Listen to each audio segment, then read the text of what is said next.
Listen to a sequence of lectures on the psychological significance of the biblical stories. It isn't something I've wanted to do for a long time, but it still does surprise me that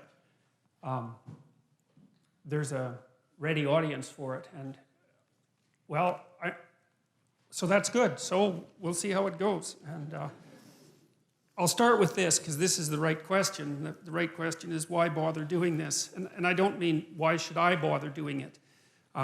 I have my own reasons for doing it, but you might think, well, why bother with this strange old book at all? And that's a good question, you know. It's a contradictory document that's been cobbled together over thousands of years. It's outlasted kingdoms, many, many kingdoms. You know, it's really interesting that it turns out that a book is more durable than stone. It's more durable than a castle. It's more durable than an empire. And that's really interesting, you know, that something in some sense so evanescent can be so long-living. So there's that. That's kind of a mystery. I'm approaching this whole scenario, the biblical stories, as if they're a mystery, fundamentally, because they are. There's a lot we don't understand about them. We don't understand how they came about. We don't really understand how they were put together. We don't understand why they had such an unbelievable impact on civilization. We don't understand how people could have believed them. We don't understand what it means that we don't believe them now, or even what it would mean if we did believe them. And then, on top of all that, there's the additional problem, which isn't specific to me, but is certainly relevant to me, that no matter how educated you are, you're not educated enough to discuss the psychological significance of the biblical stories. But I'm going to do my best, and partly because I want to learn more about them. And one of the things I've learned is that the best way to learn about something is to talk about it. And when I'm lecturing, I'm thinking, you know, I'm not trying to tell you what I know for sure to be the case, because there's lots of things I don't know for sure to be the case. I'm trying to make sense out of this, and I have been doing this for a long time. Now, you know, you may not, that I'm an admirer of Nietzsche.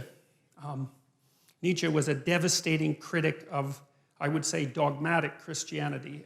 Christianity as it was instantiated in institutions, I suppose, although he's a very paradoxical thinker, because, for example, one of the things Nietzsche said was that he didn't believe that the scientific revolution would have ever got off the ground if it hadn't been for Christianity, and more specifically for Catholicism, because he believed that over the course of really 1,000 years, the European mind, so to speak, had to train itself to interpret everything that was known within a single coherent framework.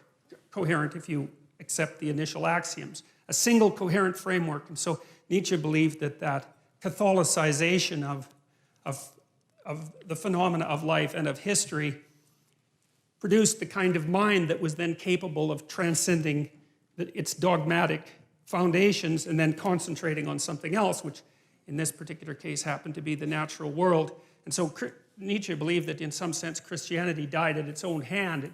It had spent a very long period of time trying to attune people to the necessity of the truth, you know, absent the corruption and all of that that's always part of any human endeavor. And then the truth, the spirit of the truth that was developed by Christianity turned on the roots of Christianity, and everyone woke up and said something like, or thought something like, well, how is it that we came to believe any of this? It's like waking up one day and noting that you really don't know why you put a Christmas tree up, but you've been doing it for a long time, and that's what people do. And you know, there are reasons that Christmas trees came about, but what would you say, the ritual lasts long after the reasons have been forgotten. So now Nietzsche, although he was a critic of Christianity and also a champion of its disciplinary capacity, because you see, the other thing that Nietzsche believed was that it was not possible to be free in some sense unless you had been a slave. And by that he meant that You don't go from childhood to full-fledged adult individuality. You go from childhood to a state of discipline, which you might think is akin to slavery, to self-imposed slavery. That would be the best scenario, where you have to discipline yourself to become something specific before you might be able to reattain the generality that you had as a child. And he believed that Christianity had played that role for Western civilization. But in the late 1800s, he announced that God was dead. And you often hear of that as something triumphant. But for Nietzsche, it wasn't, because he was too nuanced a thinker to be that simple-minded.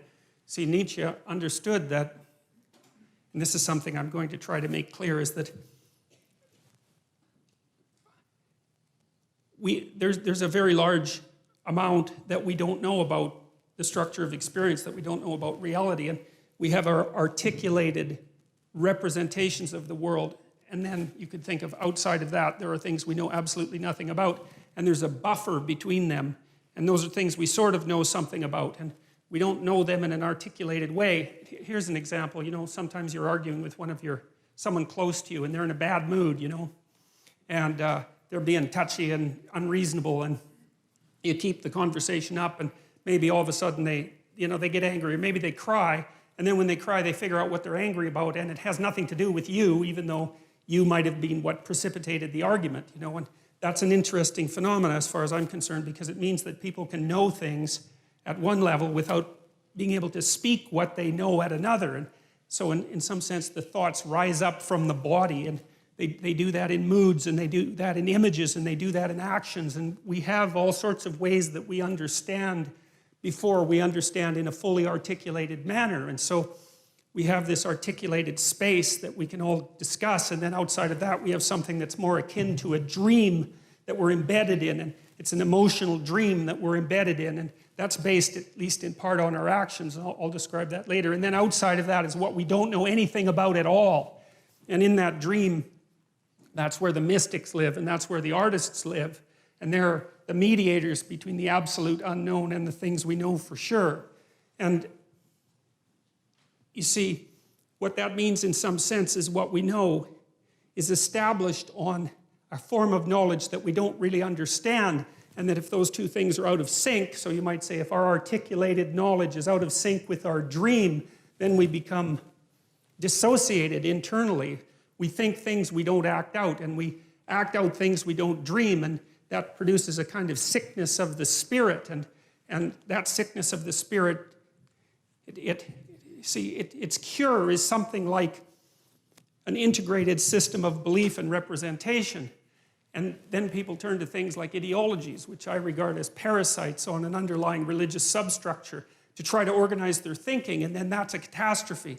And that's what Nietzsche foresaw. You see, he knew that when we knocked the slats out of the base of Western civilization by destroying this representation, this God ideal, let's say, that we would destabilize and move back and forth violently between nihilism, let's say, and the extremes of ideology. He was particularly concerned about radical left ideology, you know, and believed and predicted this in the late 1800s, which is really an absolute intellectual tour de force of staggering magnitude, predicted that in the 20th century that hundreds of millions of people would die because of the replacement of these underlying dreamlike structures with this rational but deeply incorrect representation of the world. And, you know, we've been oscillating back and forth between left and right in some sense ever since, and, you know, with some good sprinkling of nihilism in there and despair. And in some sense, that's the situation of the modern Western person, and increasingly of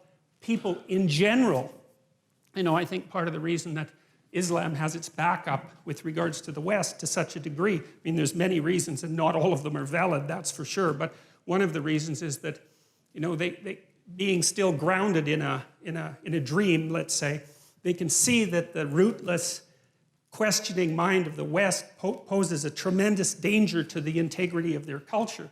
Now, and it does. I mean, Westerners, us, we undermine ourselves all the time with our searching intellect, and I'm not complaining about that. You know, I mean, there isn't anything easy that can be done about it, but but it's still a sort of fruitful catastrophe.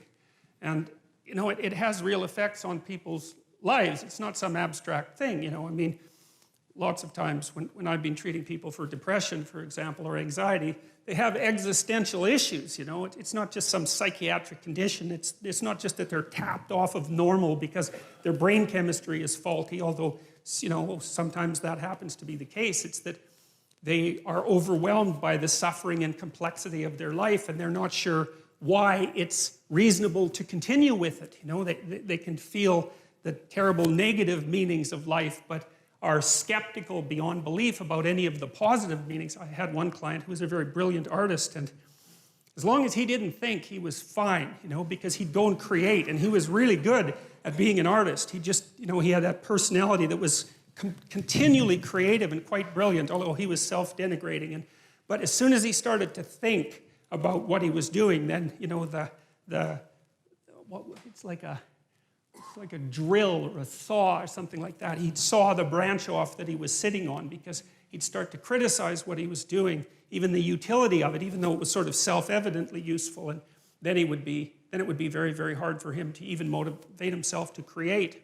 And he always struck me as a good example of the consequences of having your rational intellect divorced in some way from your being, divorced enough so that it actually questions the utility of your being.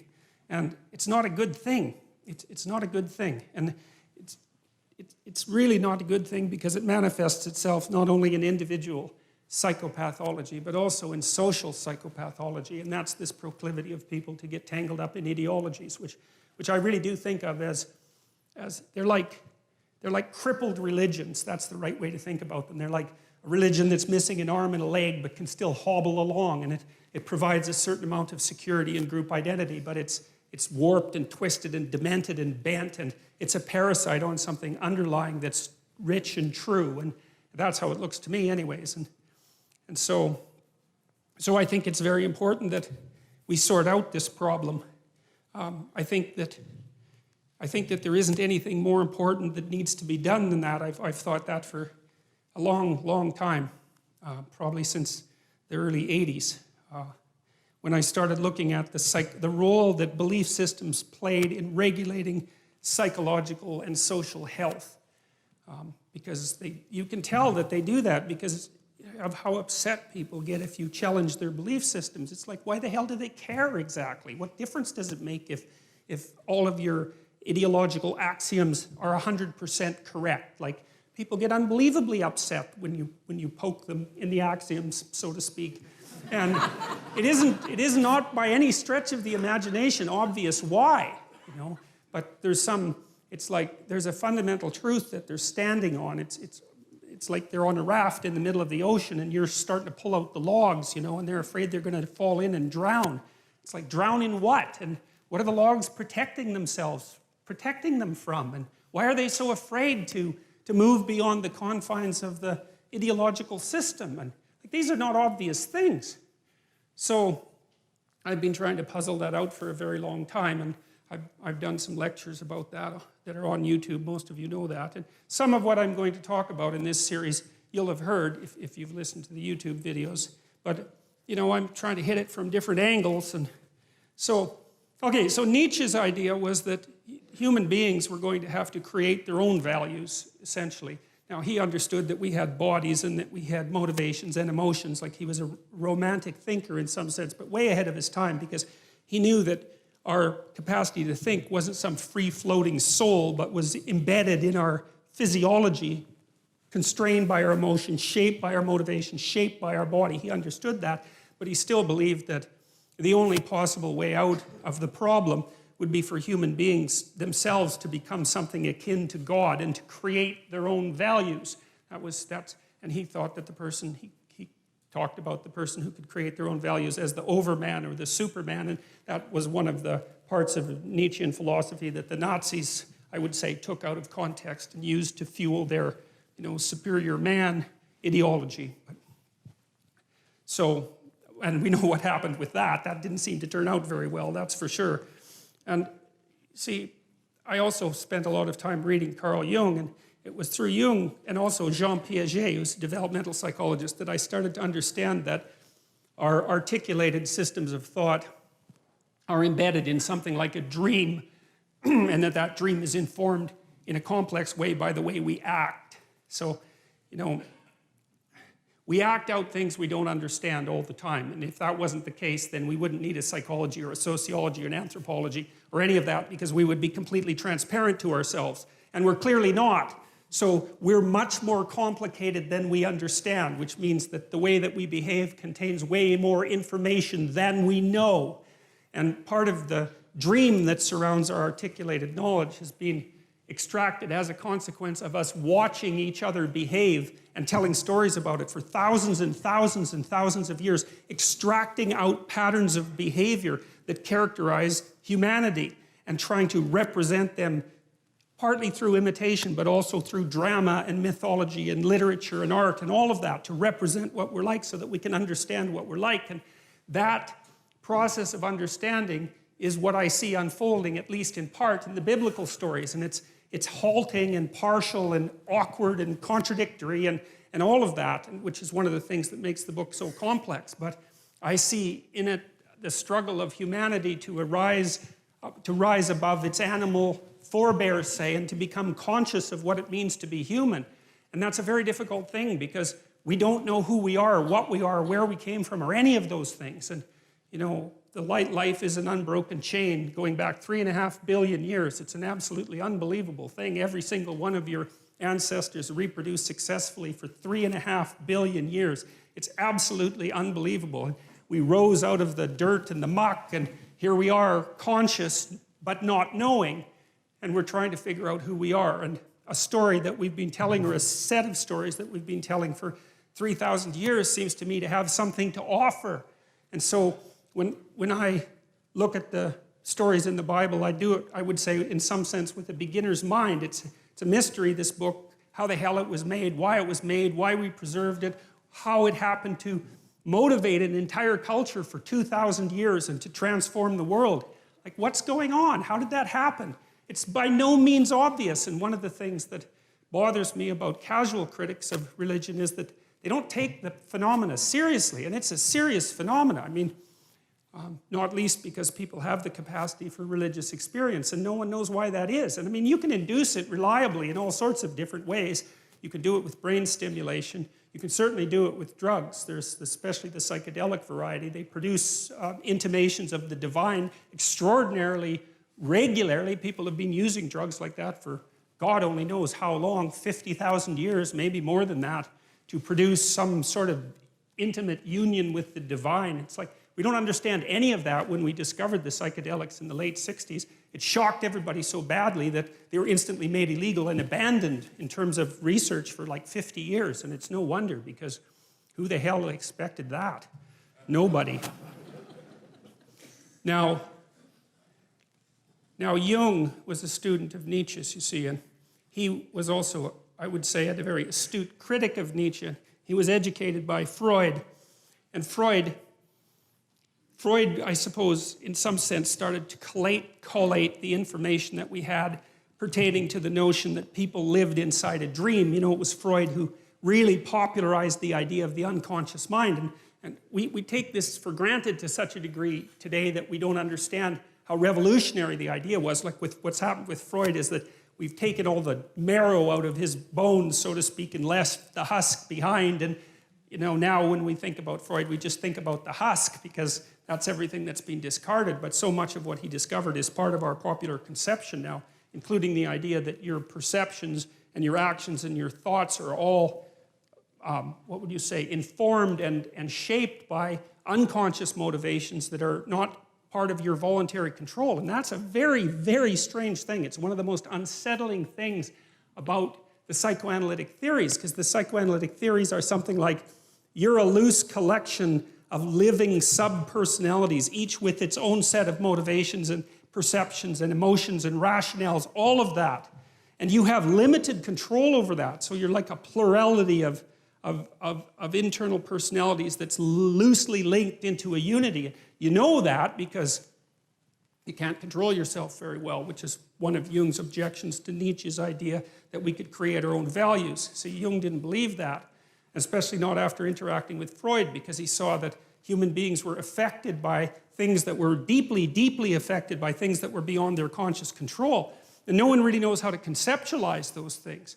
You know, the cognitive psychologists think about them in some sense as computational machines. And the ancient people, I think, thought of them as gods, although it's more complex than that. Like rage would be a god. Mars, the god of rage, that's the thing that possesses you when you're angry. You know, it has a viewpoint and it says what it wants to say, and that might have very little to do with what you want to say when you're being sensible. And it doesn't just inhabit you, it inhabits everyone, and it lives forever, and it even inhabits animals. And so it's this transcendent psychological entity that inhabits the body politic like a thought inhabits the brain. That's one way of thinking about it. It's a very strange way of thinking, but it certainly has its merits.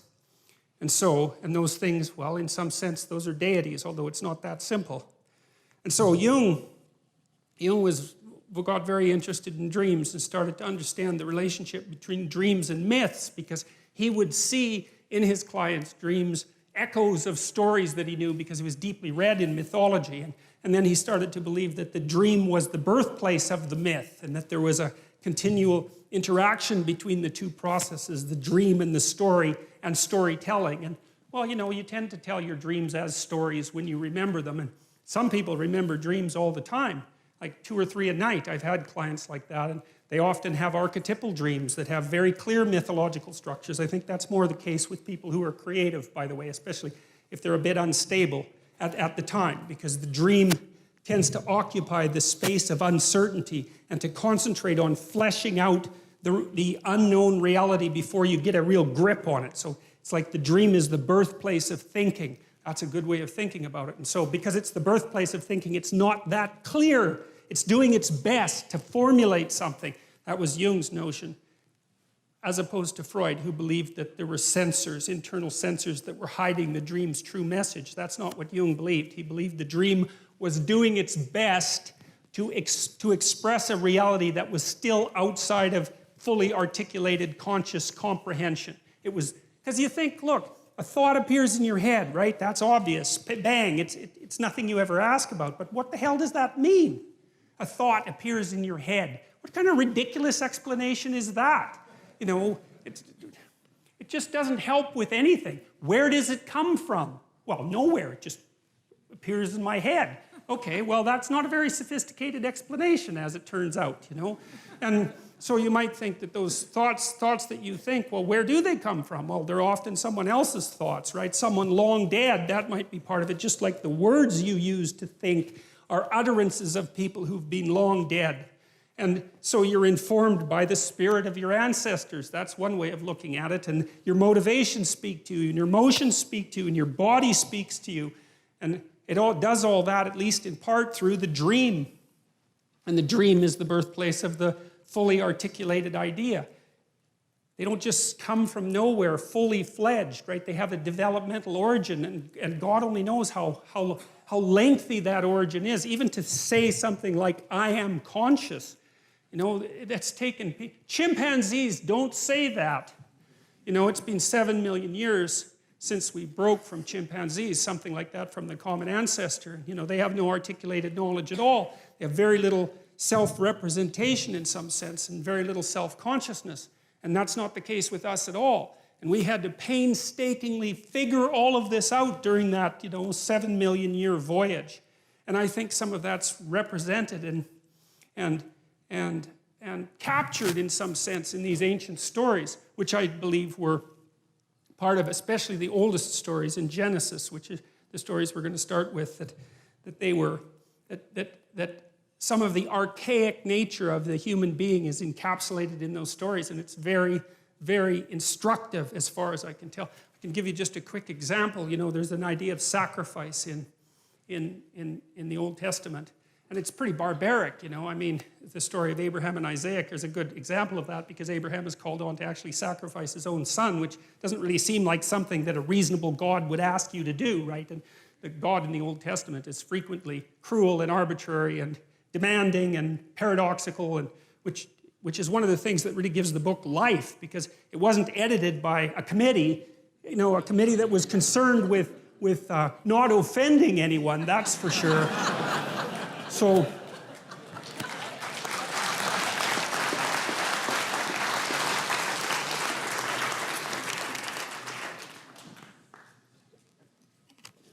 Jung believed that the dream was the birthplace of thought. And I've been extending that idea because one of the things I wondered about deeply was, you know, you have a dream and then someone interprets it. And you can argue about whether or not an interpretation is valid, just like you can argue about whether your interpretation of a novel or movie is valid, right? It's a very difficult thing to determine with any degree of accuracy, which counts in part for the postmodern critique. But my observation has been that people will present a dream and sometimes we can extract out real useful information from it that the person didn't appear to know. You know, and they get a flash of insight, and to me that's a marker that we've stumbled on something that unites part of that person that wasn't united before. It pulls things together, which is often what a good story will do, or sometimes a good theory. You know, things snap together for you and there's a little light goes on, and that's one of the markers that I've used for accuracy in dreams. And I know in my own family, when I was first married, you know, I'd have fights with my wife, arguments about this and that. And I'm fairly hot-headed, and so I'd get all puffed up and, you know, agitated about whatever we were arguing about, and she'd go to sleep, which was really annoying, you know, so annoying. Because I couldn't sleep, right? I was like chewing off my fingernails and she'd be like sleeping peacefully beside me. It's like maddening. So, but often she'd have a dream, you know, and then the next morning she'd discuss it with me, and then we could unravel what was at the bottom of our argument. And that was unbelievably useful, even though it was extraordinarily aggravating. So you know, I was convinced by Jung. It looked to me like his ideas about the relationship between dreams and mythology and drama and literature made sense to me, and the relationship between that and art. I know this native carver, he's a Kwakwaka'wakw guy. He's carved a bunch of wooden sculptures, totem poles, and masks that I have in my house. And he's a very interesting person, not literate, not particularly literate, and really still steeped in this ancient 13,000-year-old tradition. He's an original language speaker. And the fact that he isn't literate has sort of left him with the mind of someone who's pre-literate. And pre-literate people aren't stupid, they're just not literate, so their brains are organized differently in many ways. And I've asked him about his intuition for his carvings, and he's told me that he dreams, like you've seen the Haida masks, you know what they look like. Well, his people are closely related to the Haida, so it's the same kind of style. He said he dreams in those animals and can remember his dreams, and he also talks to his grandparents who taught him how to carve in his dreams. Quite often, if he runs into a problem with carving, his grandparents will come and he'll talk to them. But he sees the creatures that he's going to carve living in an animated sense in his imagination. And I mean, it's not that difficult. First of all, I have no reason to disbelieve him. He's a very, very straightforward person, and he doesn't have the motivation or the guile, I would say, in some sense, to invent a story like that. There's just no reason he would possibly do it. I don't think he's told that many people about it. He thinks it's kind of crazy, you know. He said when he was a kid, he thought he was insane because he'd had those dreams all the time about these creatures and so forth. And so it wasn't something he was trumpeting. But I found it fascinating because I can see in him part of the manifestation of this unbroken tradition. We have no idea how traditions like that are really passed along for thousands and thousands of years, right? Part of it's oral and memory, part of it's acted out and dramatized, and then part of it's going to be imaginative. And people who aren't literate, they store information quite differently than we do. We don't remember anything. It's all written down in books, right? But if you're from an oral culture, especially if you're trained in that way, you have all of that information at hand, both so you can speak it, you can tell the stories, and you really know them. And you know, modern people don't really know what that's like anymore. I doubt if there's more than maybe 2 of you in the audience that could spout from memory like a 30-line poem. You know, and poetry was written so that people could do that. That's why we have that form, is so that people could remember it and have it with them. And we don't do any of that anymore. Anyways, back to Jung. Jung was a great believer in the dream, and I noted that dreams will tell you things that you don't know. And then I thought, well, how the hell can that be? How in the world can something you think up tell you something you don't know? How does that make any sense? First of all, why don't you understand it? Why does it have to come forth in the form of the dream? It's like there's something going on inside you that you don't control, right? The dream happens to you just like life happens to you. I mean, there is the odd lucid dreamer who can, apply a certain amount of conscious control, but most of the time you're laying there asleep and this crazy complicated world manifests itself inside you and you don't know how, you can't do it when you're awake and you don't know what it means. It's like, what the hell's going on? And that's one of the things that's so damn frightening about the psychoanalysts, because you get this both from Freud and Jung, you really start to understand that there are things inside you that are happening that control you instead of the other way around. There's a bit of reciprocal control, but there's manifestations of spirits, so to speak, inside you that determine the manner in which you walk through life. And you don't control it. And what does? Is it random? There are people who have claimed that dreams are merely the consequence of random neuronal firing, which is a theory I think is absolutely absurd because there's nothing random about dreams. They're very, very structured and very, very complex, and they're not like snow on a television screen or static on a radio. Like, those things are complicated. And then also I've seen so often that people have very coherent dreams that have a perfect narrative structure. They're fully developed in some sense, and so that theory just doesn't go anywhere with me. I just can't see that as useful at all. And so I'm more likely to take the phenomena seriously and say, well, there's something to dreams. Well, you dream of the future and then you try to make it into a reality. That seems to be an important thing. Or maybe you dream up a nightmare and try to make that into a reality, because people do that too if they're hell-bent on revenge, for example, and full of hatred and resentment. I mean, that manifests itself in terrible fantasies. Those are dreams, then people go act them out. These things are powerful, and whole nations can get caught up in collective dreams. That's what happened to the Nazis. That's what happened to Nazi Germany in the 1930s. It was an absolutely remarkable, amazing, horrific, destructive spectacle. And the same thing happened in the Soviet Union. The same thing happened in China. It's like, we have to take these things seriously, and try to understand what's going on. So Jung believed that the dream could contain more information than was yet articulated. You think artists do the same thing, like people go to museums and they look at paintings, Renaissance paintings or modern paintings, and they don't exactly know why they're there. I was in this room in New York, I don't remember which museum, but it was a room full of Renaissance art, great painters, the greatest painters, and I thought maybe that room was worth $1 billion or something outrageous because there was like 20 paintings in there, so priceless. And the first thing is, well, why are those paintings worth so much? And why is there a museum in the biggest city in the world devoted to them? And why do people from all over the world come and look at them? What the hell are those people doing?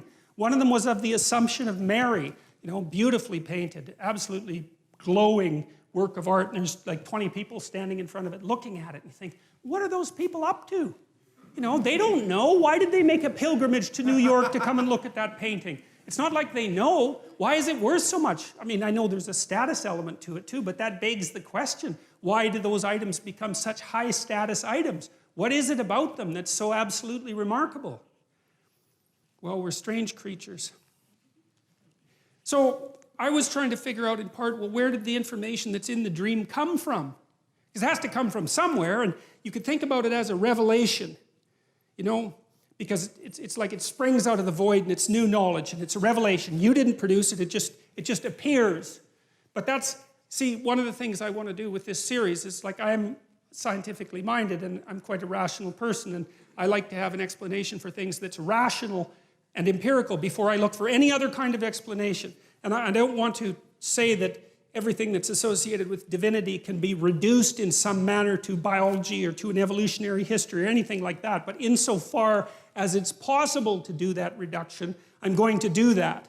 And I'm going to leave the other phenomena floating in the air because they can't be pinned down. And in that category, I would put the category of mystical or religious experience, which we don't understand at all. So artists observe one another. They observe people and they represent what they see and they transmit the message of what they see to us and they teach us to see. And we don't necessarily know what it is that we're learning from them. But we're learning something, or at least we're acting like we're learning something. We go to movies, we watch stories, we immerse ourselves in fiction constantly. That's an artistic production. And for many people, the world of the arts is a living world, and that's particularly true if you're a creative person. And it's the creative, artistic people that do move the knowledge of humanity forward, and they do that with their artistic productions first. They're on the edge, and the dancers do that, and the poets do that, and the visual artists do that, and the musicians do that, and we're not sure what they're doing. Like, we're not sure what musicians are doing. What the hell are they doing? Why do you like music? You know, it gives you a deep intimation of the significance of things. And no one questions it. You go to a concert, you're thrilled. It's a quasi-religious experience, particularly if the people really get themselves together and get the crowd moving. You know, there's something incredibly intense about it, but it makes no sense whatsoever. It's not an easy thing to understand. Music is deeply patterned, and patterned in layers, and I think that has something to do with it, because reality is patterned and deeply patterned in layers, and so I think music is representing reality in some fundamental way, and that we get into the sway of that and sort of participate in being, and that's part of what makes it such an uplifting experience. But we don't really know that's what we're doing. We just go do it, and it's nourishing for people, right? I mean, young people in particular, lots of them live for music. It's where they derive all their meaning, their cultural identity. Everything that's nourishing comes from their affiliation with their music and is part of their cultural identity. So that's an amazing thing. The question still remains, where does the information in dreams come from? And I think where it comes from is that we watch the patterns that everyone acts out. We've watched that forever, and we've got some representations of those patterns. That's part of our cultural history. That's what's embedded in stories, in fictional accounts of the story between good and evil, the bad guy and the good guy, and the romance. You know, these are canonical patterns of being for people, and they deeply affect us because they represent what it is that we will act out in the world. And then we flesh that out with the individual information we have about ourselves and other people. And so it's like there's waves of behavioral patterns that manifest themselves in the crowd across time. The great dramas are played on the crowd across time. And the artists watch that, and they get intimations of what that is, and they write it down and they tell us, and then we're a little clearer about what we're up to. You know, like a great dramatist like Shakespeare, let's say, we know that what he wrote is fiction, and then we say, well, fiction isn't true. But then you think, well, wait a minute, maybe it's true like numbers are true. You know, numbers are an abstraction from the underlying reality, but no one in their right mind would really think numbers aren't true. You could even make a case that the numbers are more real than the things that they represent, right? Because the abstraction is so insanely powerful.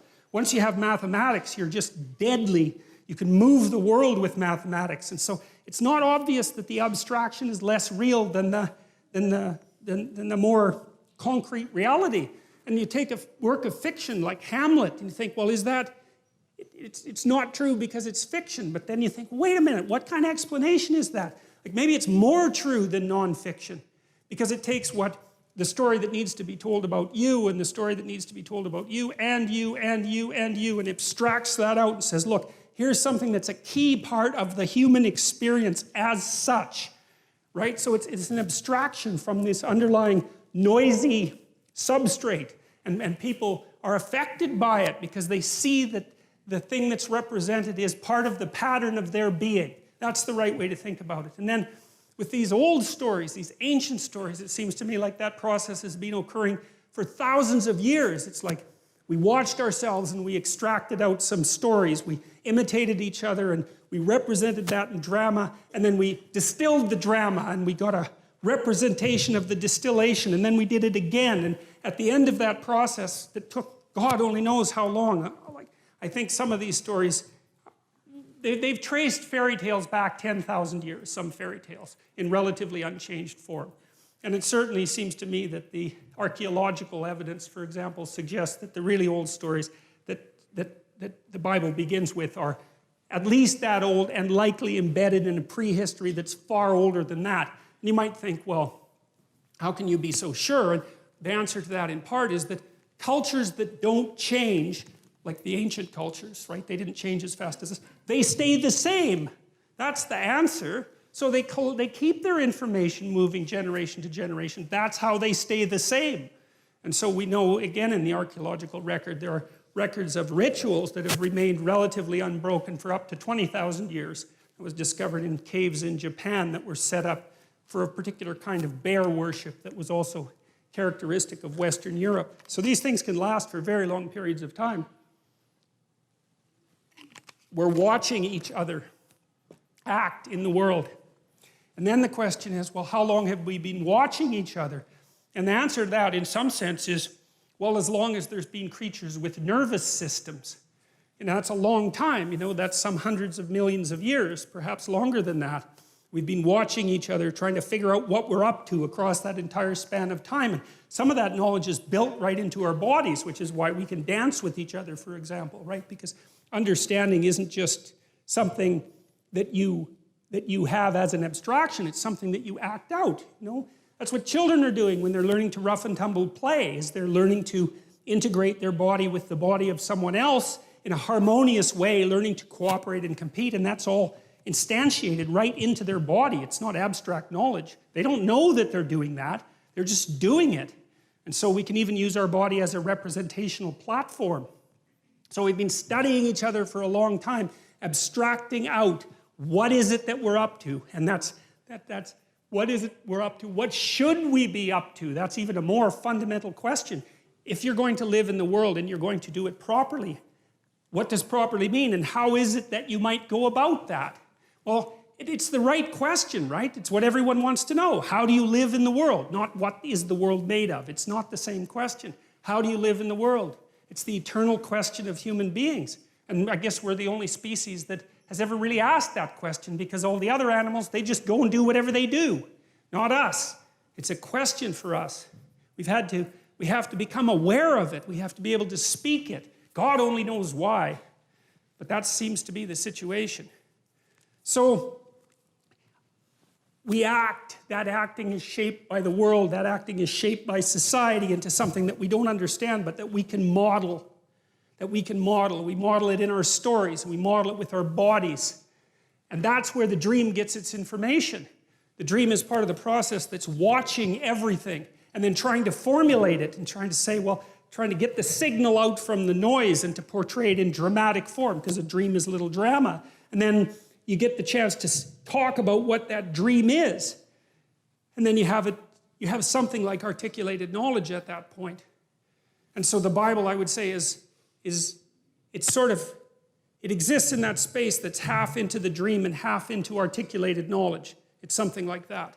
And going into it to find out what the stories are about it can aid our self-understanding. And then the other issue is that if Nietzsche was correct, and if Dostoevsky or Jung was correct, and Dostoevsky as well, without the cornerstone that understanding provides, we're lost.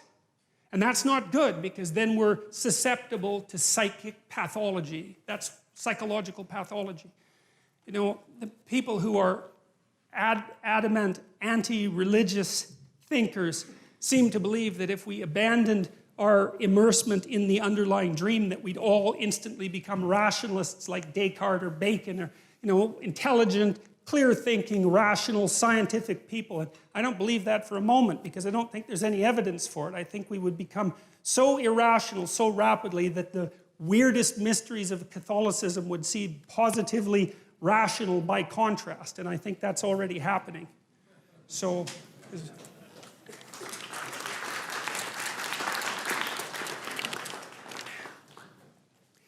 Okay. So this is the idea, essentially, you know, that you have the unknown world. That's just what you don't know at all. That's the outside. That's the ocean that surrounds the island that you inhabit, something like that. It's chaos itself. And then you act in that world, and you act in ways you don't understand. There's more to your actions than you can understand. One of the things Jung said, I loved this when I first understood it, he said, everybody acts out a myth, but very few people know what their myth is.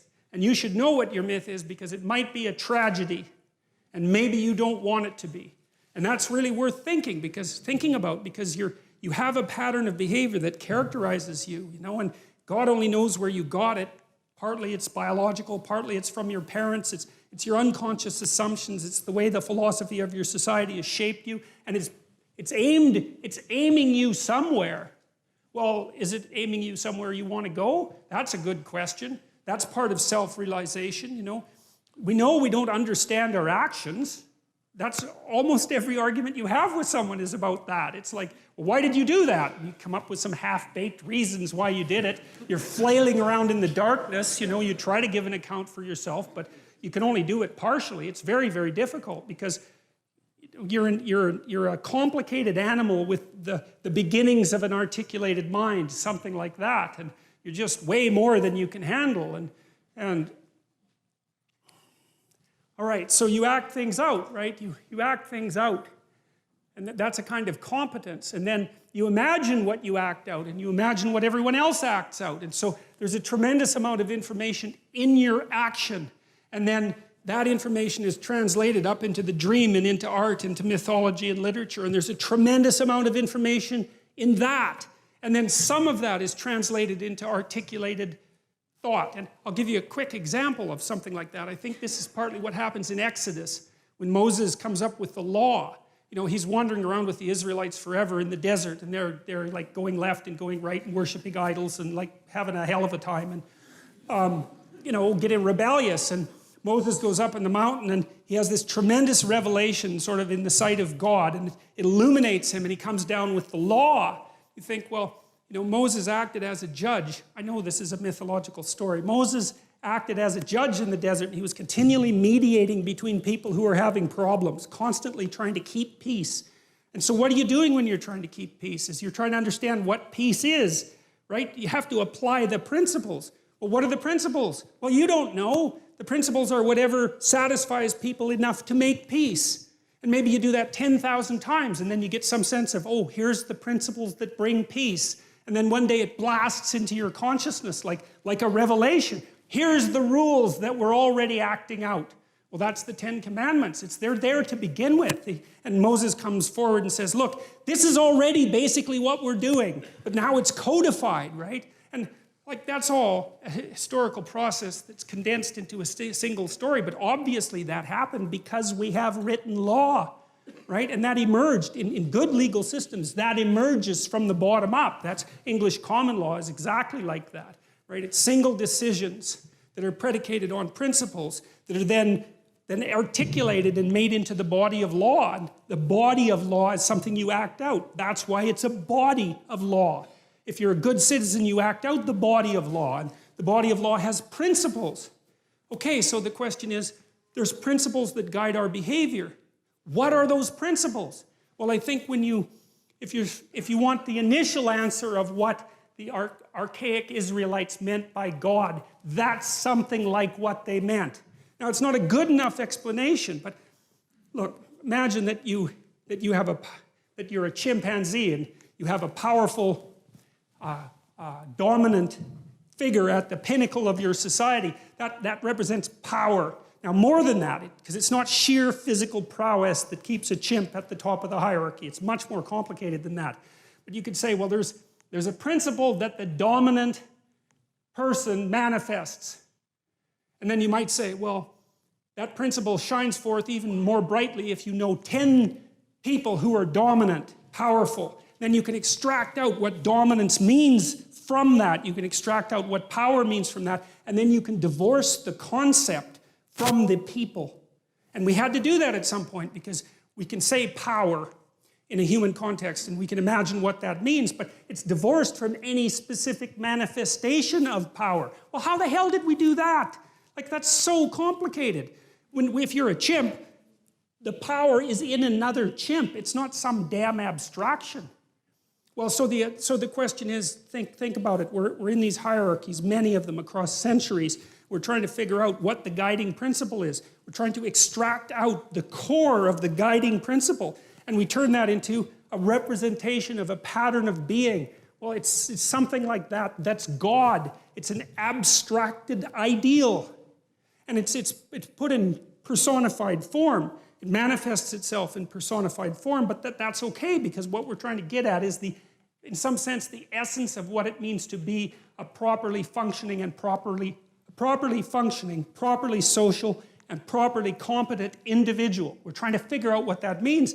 You need an embodiment, you need an ideal that's abstracted that you could act out that would enable you to understand what that means.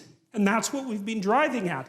So that's the first hypothesis in some sense. I'm going to go over some of the attributes of this abstracted ideal that we've formalized as God. But that's the first sort of hypothesis, is that a philosophical or moral ideal manifests itself first as a concrete pattern of behavior that's characteristic of a single individual. And then it's a set of individuals. And then it's an abstraction from that set. And then you have the abstraction. It's so important. So here's a political implication, for example.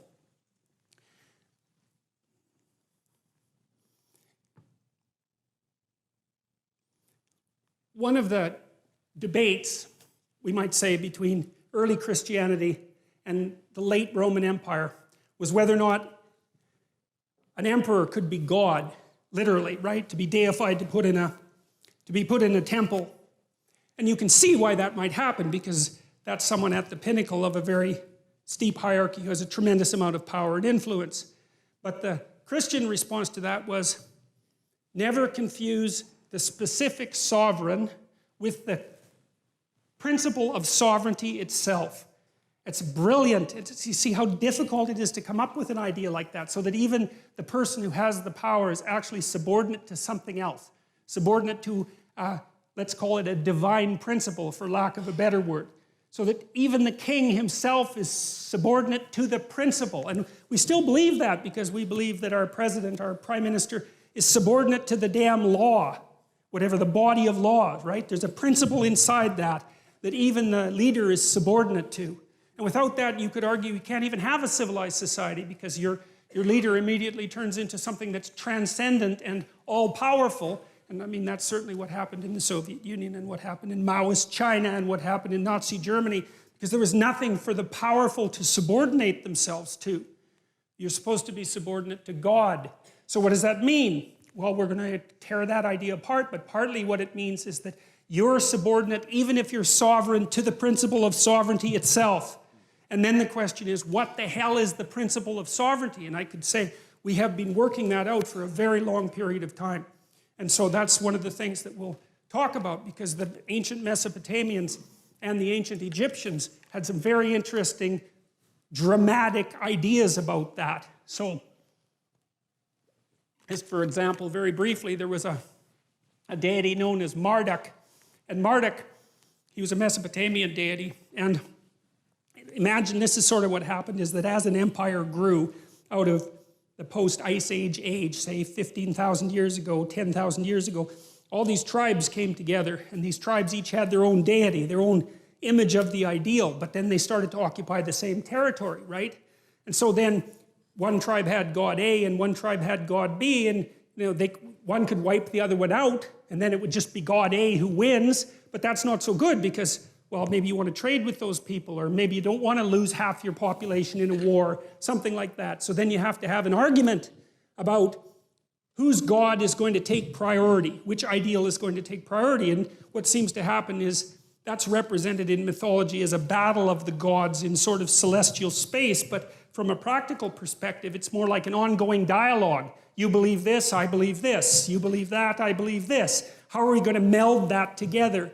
So you take God A and you take God B, and maybe what you do is extract God C from them. And you say, well, God C now has the attributes of A and B. And then some other tribes come in, and then C takes them over too. And so you get, like with Marduk, for example, he has a multitude of names, 50 different names. Well, those are names, at least in part, of the subordinate gods that represented the tribes that came together to make the civilization.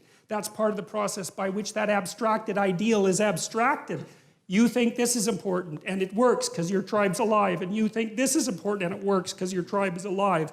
And so we'll take the best of both if we can manage it, and extract out something that's even more abstract that covers both of us if we can do it. And one of the things that's really interesting about Marduk, I'll just give you a couple of his features, but he has eyes all the way around his head. He's elected by all the other gods to be king god, so that's the first thing. That's quite cool. And they elect him because they're facing a terrible threat, sort of like a flood and a monster combined, something like that. And Marduk basically says that if they elect him top god, then he'll go out and stop the flood monster, and they won't all get wiped out. It's a serious threat. It's chaos itself making its comeback. And so all the gods agree. And Marduk is a new manifestation. He's got eyes all the way around his head, and he speaks magic words. And then he also goes out, and when he fights this deity called Tiamat. And we need to know that because the word Tiamat is associated with the word Tehom, T-E-H-O-M, and Tehom is the chaos that God makes order out of at the beginning of time in Genesis. So it's linked very tightly to this story. And Marduk, with his eyes and his capacity to speak magic words, goes out to confront Tiamat, who's like a watery sea dragon, something like that. It's a classic St. George story, to go out and wreak havoc on the dragon. And he cuts her into pieces, and he makes the world out of her pieces. And that's the world that human beings live in. And the Mesopotamian emperor acted out Marduk. He was allowed to be emperor insofar as he was a good Marduk. And so that meant that he had eyes all the way around his head, and he could speak magic. He could speak properly. And so that we're starting to understand there at that point the essence of leadership, right? Because what's leadership? It's the capacity to see what the hell's in front of your face and maybe in every direction, and then the capacity to use your language properly in a transformative manner and to transform chaos into order. And God only knows how long it took the Mesopotamians to figure that out, and the best they could do is dramatize it, but it's staggeringly brilliant. You know, it's by no means obvious, and this chaos is a very strange thing, and this is the chaos that God wrestled with at the beginning of time. Chaos is it's half psychological and half real. There's no other way to really describe it.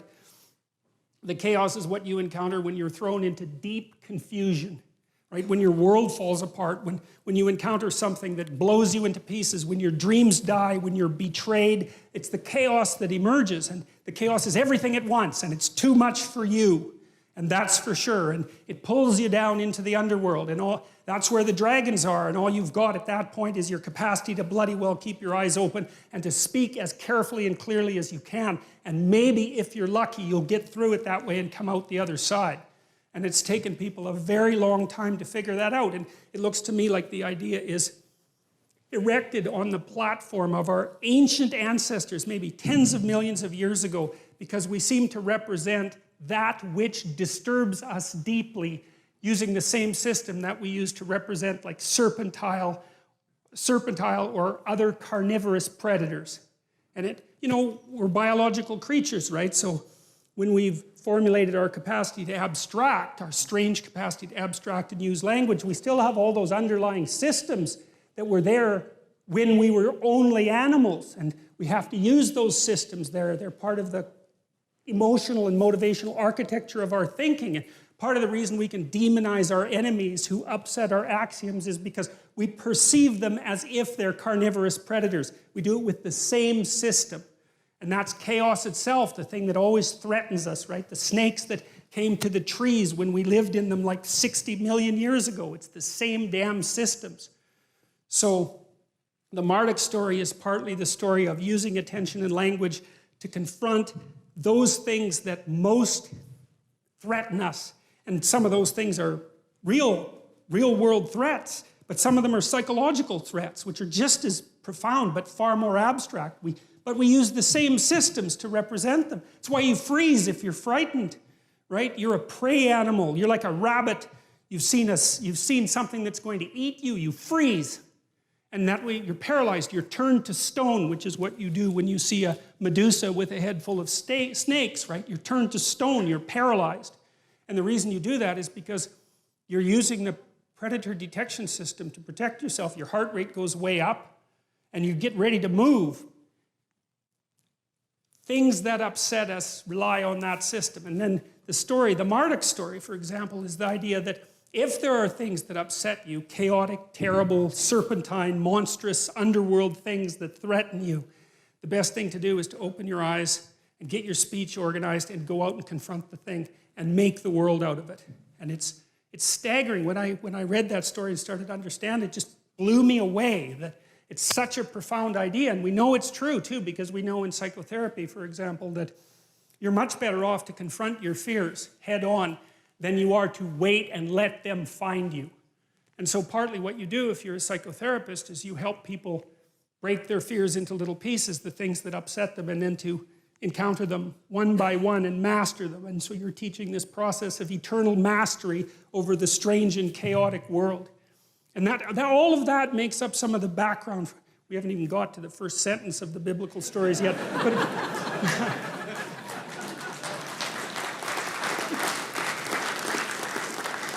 But all of that makes up the background. So you have to think that we've extracted this story, this strange collection of stories with all its errors and its repetitions and its peculiarities out of the entire history that we've been able to collect ideas. And it's the best we've been able to do. And I know there are other religious traditions. I'm not concerned about that at the moment because we can use this as an example, but it's the best we've been able to do. And what I'm hoping is that we can return to the stories in some sense with an open mind and see if there's something there that we actually need. And I hope that that will be the case. And as I said, I'll approach it as rationally as I possibly can. So, well, this is the idea to begin with, you know, is we have the unknown as such, and then we act in it like animals act. They act first. They don't think, they don't imagine, they act. And that's where we started. We started by acting. And then we started to be able to represent how we acted. And then we started to talk about how we represented how we acted. And that enabled us to tell stories, because that is what a story is. It's to tell about how you represent how you act. And so you know that because if you read a book, what happens? You read the book and images come to mind of the people in the book behaving, right? It's one step from acting it out. You don't act it out because you can abstract. You can represent action without having to act it out. It's an amazing thing, and that's part of the development of the prefrontal cortex. It's part of the capacity for human abstract thought, is that you can pull the behavior, the representation of the behavior, away from the behavior and manipulate the representation before you enact it. That's why you think, is so that you can generate a pattern of action and test it out in a fictional world before you embody it and die because you're foolish, right? You let the representation die, not you, and that's why you think. And so that's partly what we're trying to do with these stories. What do I hope to accomplish? I hope to end this 12-lecture series knowing more than I did when I started. That's my goal, because I said that, you know, I'm not telling you what I know. I'm trying to figure things out, and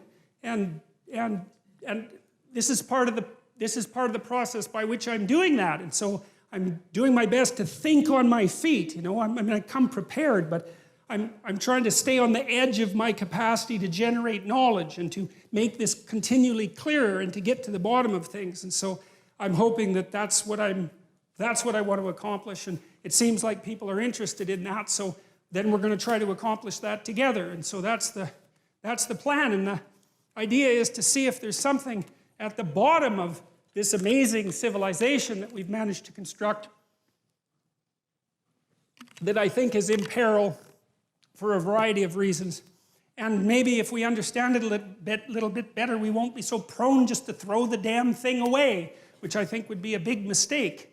And to throw it away because of resentment and hatred and bitterness and historical ignorance and jealousy and the desire for destruction and all of that. It's like, I don't want to go there. It's a bad idea to go there, and we need to be grounded better. And so, hopefully, well, we'll see how this works. All right, so how do I approach this? Well, first of all, I think in evolutionary terms, you know, as far as I'm concerned, the cosmos is 15 billion years old, and the world is 4.5 billion years old, and there's been life for 3.5 billion years, and There were creatures that had pretty developed nervous systems 300 to 600 million years ago, and we were living in trees as small mammals 60 million years ago, and we were down on the plains between 60 million and 7 million years ago, and that's about when we split from chimpanzees, and modern human beings seem to emerge about 150,000 years ago, and civilization pretty much after the last ice age, something after 15,000 years ago. Not very long ago at all, you know. And that's the span across which I want to understand. That's the span across which I want to understand. I want to understand why we are the way we are, looking at life in its continual complexity, right from the beginning of life itself. And there's some real utility in that because we share attributes with other animals, even animals as simple as crustaceans, for example, have nervous system properties that are very much like ours, and it's very much worth knowing that. And so I think in an evolutionary way, I think it's a grand and remarkable way to think because it has this incredible time span, right? It's this amazing, I mean, people at the end of the 19th century, middle of the 19th century thought the world was about 6,000 years old. I mean, 15 billion years old, that's a lot more, right? It's a lot grander, it's a lot bigger, but it's also a lot more frightening and alienating in some sense because, you know, the cosmos has become so vast, it's either easy for human beings to think of themselves as trivial specks on a trivial speck out some misbegotten hellhole end of the galaxy among hundreds of millions of galaxies, right? It's very easy to see yourself as nothing in that span of time, and that's a real challenge for people, and I think it's a mistake to think that way because I think consciousness is far more than we think it is, but it's still something we have to grapple with. I'm a psychoanalytic thinker, and what that means is that I believe that people are collections of subpersonalities and that those subpersonalities are alive. They're not machines. They have their viewpoint, they have their wants, they have their perceptions, they have their arguments, they have their emotions. They're like low-resolution representations of you. You know, when you get angry, it's a very low-resolution representation of you. It only wants rage, or it only wants something to eat, or it only wants water, it only wants sex. It's you, but shrunk and focused in a specific direction. And all those motivational systems are very, very ancient, very archaic, and very, very powerful. And they play a determining role in the manner in which we manifest ourselves. And as Freud pointed out with the id, we have to figure out how to take all those underlying animalistic motivations and emotions and civilize them in some way so that we can all live in the same general territory without tearing each other to shreds, which is maybe the default position of both chimpanzee and humanity.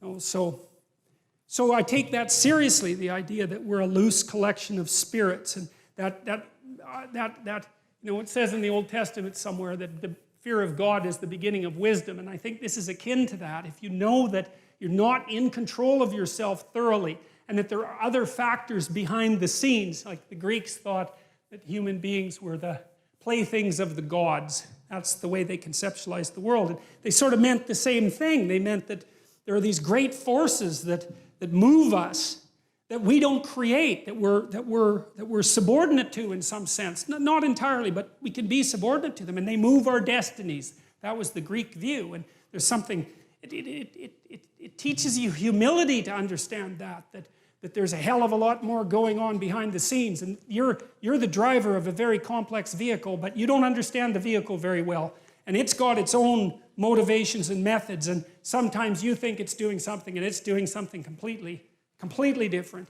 You see that in psychotherapy all the time because, you know, you help someone unwind a pattern of behavior that they've manifested forever.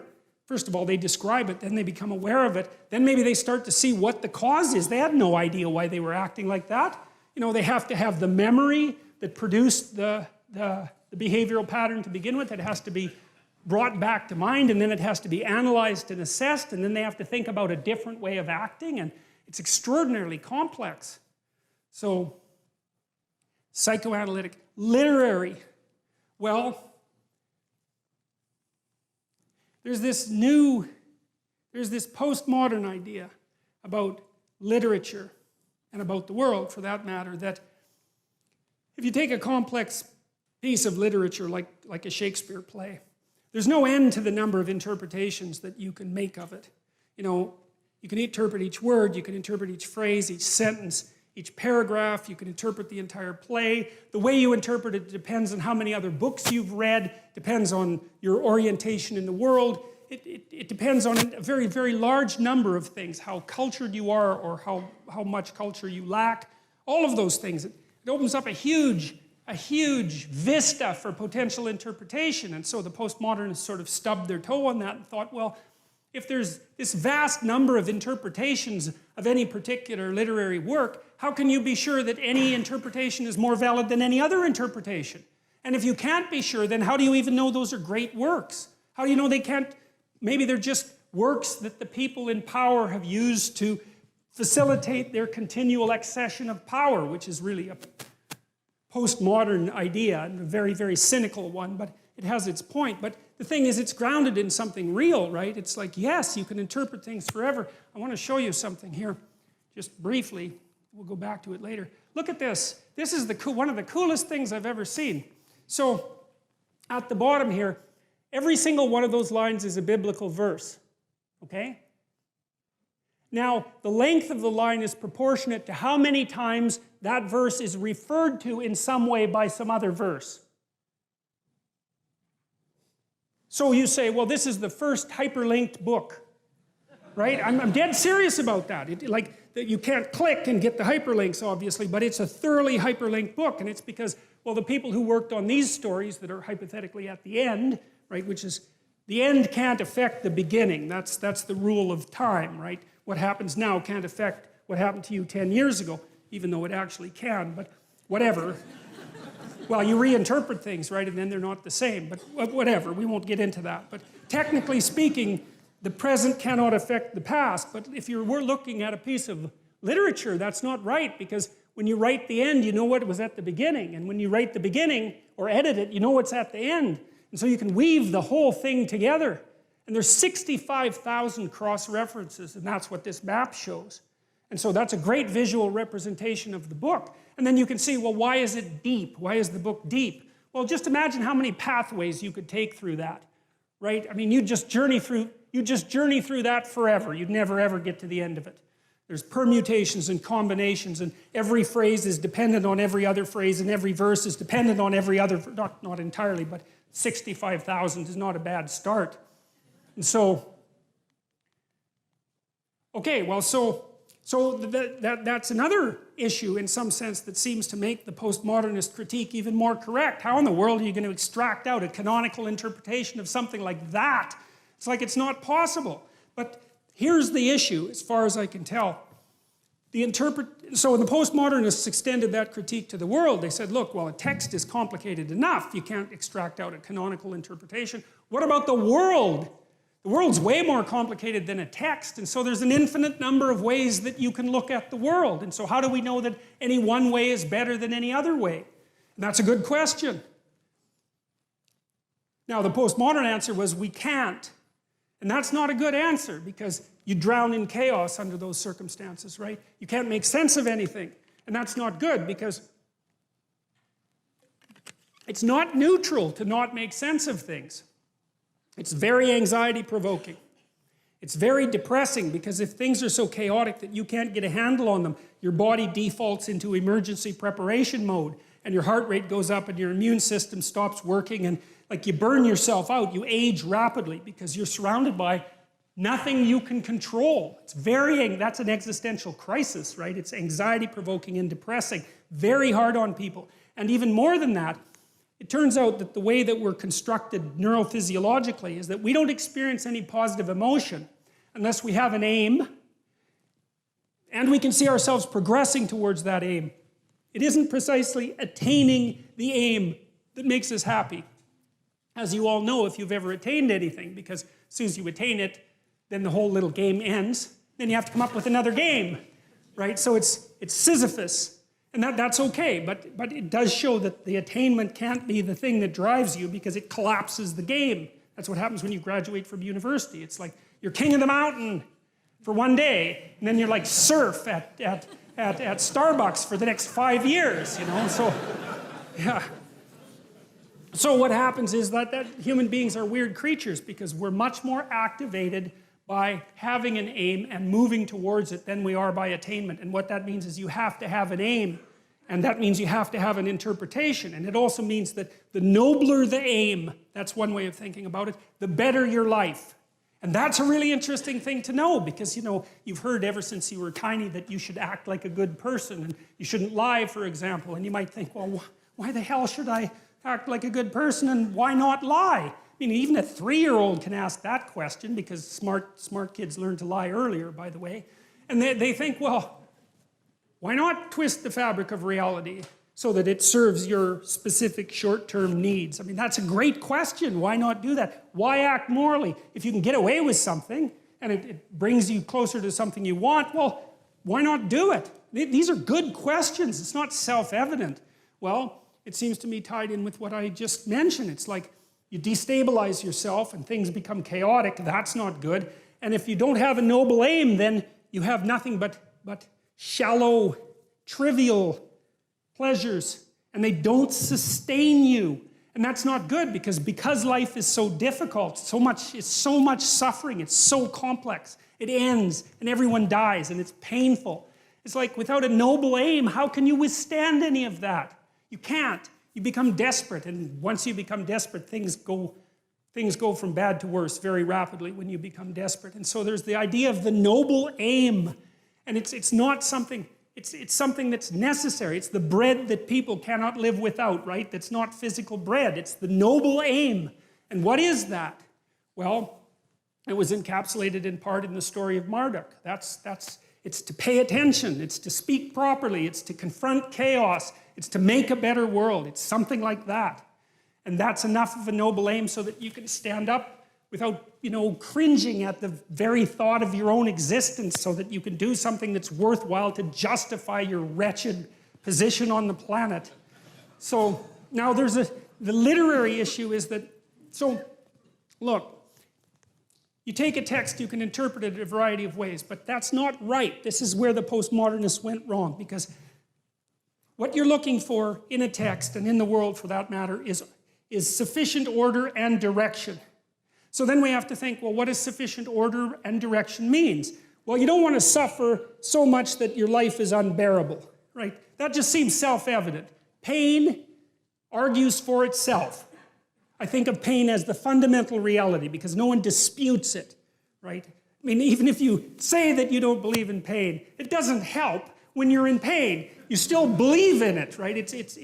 You can't pry it up with logic and rationality. It just stands forth as what the fundament of existence, and that's actually quite useful to know. You say, well, you don't want any more of that than is absolutely necessary. And I think that's self-evident. And then you say, well, wait a minute, it's more complicated than that. You don't want any more of that that's necessary today, but also not tomorrow and not next week and not next month and not next year. So however you act now, better not compromise how you're going to be in a year, because that would just be counterproductive. That's part of the problem with short-term pleasures, right? It's like act in haste, repent at leisure. Everyone knows exactly what that means. So you have to act in a way that works now and tomorrow and next week and next month and so forth. And so you have to take your future self into account. And human beings can do that. And taking your future self into account isn't much different than taking other people into account, right? Because I remember there's this Simpson episode, and Homer downs a quart of mayonnaise and vodka. And he says, Marge says, you know, you shouldn't really do that. And Homer says, that's a problem for future Homer. I'm sure glad I'm not that guy. That's so ridiculously comical, you know. But you see, we have to grapple with that. And so the you that's out there in the future is sort of like another person. And so figuring out how to conduct yourself properly in relationship to your future self isn't much different than figuring out how to conduct yourself in relationship to other people. But then we could expand the constraints. Not only does the interpretation that you extract have to protect you from suffering and give you an aim, but it has to do it in a way that's iterable, so it works across time, and then it has to work in the presence of other people so that you can cooperate with them and compete with them in a way that doesn't make you suffer more. And people are they're not that tolerant. You know, I mean, they have choices. They don't have to hang around with you. They can hang around with any one of these other primates. And so if you don't act properly, at least within certain boundaries, it's like you're just cast aside. And so people are broadcasting information at you all the time about how you need to interpret the world so they can tolerate being around you. And you need that because socially isolated, you're insane and then you're dead. No one can tolerate being alone for any length of time. We can't maintain our own sanity without continual feedback from other people because it's too damn complicated. So you're constrained by your own existence, and then you're constrained by the existence of other people. And then you're also constrained by the world. You know, if I read Hamlet and what I extract out of that is the idea that I should jump off a bridge, it's like it puts my interpretation to an end rather quickly. It doesn't seem to be optimally functional, let's say. And so an interpretation is constrained by the reality of the world, it's constrained by the reality of other people, and it's constrained by your reality across time. And there's only a small number of interpretations that are going to work in that tightly defined space. And so that's part of the reason that the postmodernists are wrong. It's also part of the reason, by the way, that AI people who've been trying to make intelligent machines have had to put them in a body. Is it turns out that you just can't make something intelligent in some sense without it being embodied. And it's partly for the reasons that I just described, is you need constraints on the system before, you need constraints on the system so that the system doesn't drown in an infinite sea of interpretation. It's something like that. So that's the literary end of it. Moral. Well, morality for me is about action. And I'm an existentialist in some sense. And what that means is that I believe that what people believe to be true is what they act out, not what they say. And so there's lots of definitions of truth. I mean, truth is a very expansive word, and you can think of objective truth. But behavioral truth isn't the same as objective truth. What you should do isn't the same as what is. As far as I can tell, people debate that. But I think the reason that that has to be the case is because, think about it this way. You're standing in front of a field, and you can see the field. But the field doesn't tell you how to walk through it. There's an infinite number of ways you could walk through it. And so you can't extract out an inviolable guide to how you should act from the array of facts that are in front of you. Because there's just too many facts. And they don't have directionality. But you need to know. You need to know how not to suffer. And you need to know what your aim is. And so you have to overlay that objective reality with some interpretive structure. And it's the nature of that interpretive structure that we're going to be aiming at hard. I've given you some hints about it already. We've extracted it in part from observations of our own behavior and other people's behavior. And we've extracted it in part by the nature of our embodiment that's been shaped over hundreds of millions of years. But we see the infinite plane of facts and we impose a moral interpretation on it. And the moral interpretation is what to do about what is. And that's associated both with security, because you just don't need too much complexity, and also with aim. And so we're mobile creatures, right? We need to know where we're going, because all we're ever concerned about, roughly speaking, is where we're going. That's what we need to know. Where are we going? What are we doing and why?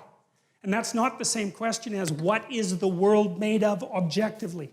It's a different question, it requires different answers. And so that's the domain of the moral as far as I'm concerned, which is, well, what are you aiming at?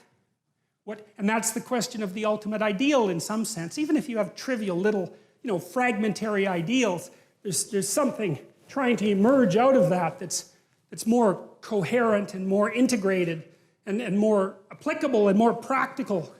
And that's the other thing, is that, you think about literature and you think about art and you think those aren't very tightly tied to the earth. They're Empyrean and airy and spiritual, and they don't seem practical, but I'm a practical person. And part of the reason that I want to assess these books from a literary and aesthetic and evolutionary perspective is to extract out something of value, something of real value that's practical. Something, because one of the rules that I have when I'm lecturing is that I don't want to tell anybody anything that they can't use, because I think of knowledge as a tool. It's something to implement in the world. We're tool-using creatures, and our knowledge is tools. And we need tools to work in the world. We need tools to regulate our emotions and to make things better and to put an end to suffering to the degree that we can. and to live with ourselves properly and to stand up properly. And you need the tools to do that. And so I don't want to do anything in this lecture series that isn't practical. You know, I want you to come away having things put together in a way that you can immediately apply, not interested in abstraction for the sake of abstraction. Rational, well, it's got to make sense, you know, because the more restrictions on your theory, the better. And so I want it all laid out causally so that B follows A and B precedes C, and in a way that's understandable and doesn't require any unnecessary leap of faith. You know, because that's another thing that I think interferes with our relationship with a collection of books like the Bible, is that you're called upon to believe things that no one can believe. And that's no good, because that's a form of lie as far as I can tell. And then you have to scrap the whole thing, because in principle the whole thing's about truth. And if you have to start your pursuit of truth by swallowing a bunch of lies, then how in the world are you going to get anywhere with that? And so I don't want any uncertainty at the bottom of this, or I don't want any more than I can get, than I have to leave in it, because I can't get any farther than that. And so it's going to make sense rationally. I don't want it to be pushing up against what we know to be scientifically untrue, even though science is in flux, and that's, you know, somewhat of a dangerous parameter. If it isn't working with evolutionary theory, for example, then I think that it's not a good enough solution. So, and then finally, it's phenomenological. Modern people, you know, we think of reality as objective, and that's very powerful. But that isn't how we experience reality. We have our domain of experience, you know, and this is a hard thing to get a grip on, even though it should be the most obvious thing. For the phenomenologists, everything that you experience is real. And so they're interested in the structure of your subjective experience. And you say, well, you have subjective experience, and you have subjective experience, and so do you. And there's commonalities across all of those. Like, for example, you're likely to experience the same set of emotions. You know, we've been able to identify canonical emotions and canonical motivations. And without that, we couldn't even communicate, because you wouldn't know what the other person was like. You'd have to explain infinitely. There's nothing you could take for granted, but you can. You know, and phenomenology is the fact that in the center of my vision, my hands are very clear, and then out in the periphery, they disappear. And phenomenology is the way things smell and the way things taste and the fact that they matter. And so you could say in some sense that phenomenology is the study of what matters rather than matter. And it's a given from the phenomenological perspective that things have meaning. And you know, even if you're a rationalist, say, and a cynic and a nihilist, and you say, well, nothing has any meaning, you still run into the problem of pain, because pain undercuts your arguments and has a meaning. So there's no escaping from the meaning. You can pretty much demolish all the positive parts of it, but trying to think your way out of the negative parts, man, good luck with that, because that just doesn't work. So phenomenology is, and the Bible stories, and I think this is true of fiction in general, is phenomenological. And it concentrates on trying to elucidate the nature of human experience, and that is not the same as the objective world. But it's also a form of truth, because it is truth that you have a field of experience and that it has qualities. The question is, what are the qualities? Now, ancient representations of reality were sort of a weird meld of observable phenomena, things that we would consider objective facts, and subjective truth, the projection of subjective truth. And I'll show you, for example, I'll show you how the Mesopotamians viewed the world. They had a model. Basically, the world was a disc. You know, if you go out in a field at night, what does the world look like? Well, it's a disc. It's got a dome on top of it. Well, that was basically the Mesopotamian view of the world, and the view of the world that the people who wrote the first stories in the Bible believed too. And on top of the dome there was water. Well, obviously, it's like it rains, right? Where does the water come from? Well, there's water around the dome. And then there's land, that's the disc, and then underneath that there's water. Now, how do you know that? Well, drill. You'll hit water. Well, it's under the earth, obviously, because otherwise how would you hit the water? And then what's under that? There's fresh water. And then what's under that? Well, if you go to the edge of the disk, you hit the ocean. It's salt water. So it's a dome with water outside of it. And then it's a disk that the dome sits on. And then underneath that, there's fresh water. And then underneath that, there's salt water. And that was roughly the Mesopotamian world. And you see that's a mix of observation and imagination, right? Because that isn't the world, but it is the way the world appears. It's a perfectly believable cosmology. And the sun rises and the sun sets on that dome. It's not like the thing is bloody well spinning. Who would ever think that up? It's obviously the sun comes up and goes down and then travels underneath the world and comes back up again. There's nothing more self-evident than that. Well, that's that strange intermingling of subjective fantasy, let's say, right at the level of perception and actual observable phenomena. And a lot of the cosmology that's associated with the biblical stories is exactly like that. It's half psychology and half reality, although the psychological is real as well. So that, and to know that the biblical stories have a phenomenological truth is really worth knowing, because, you know, the poor fundamentalists, they're trying to cling to their moral structure, and, you know, I understand why.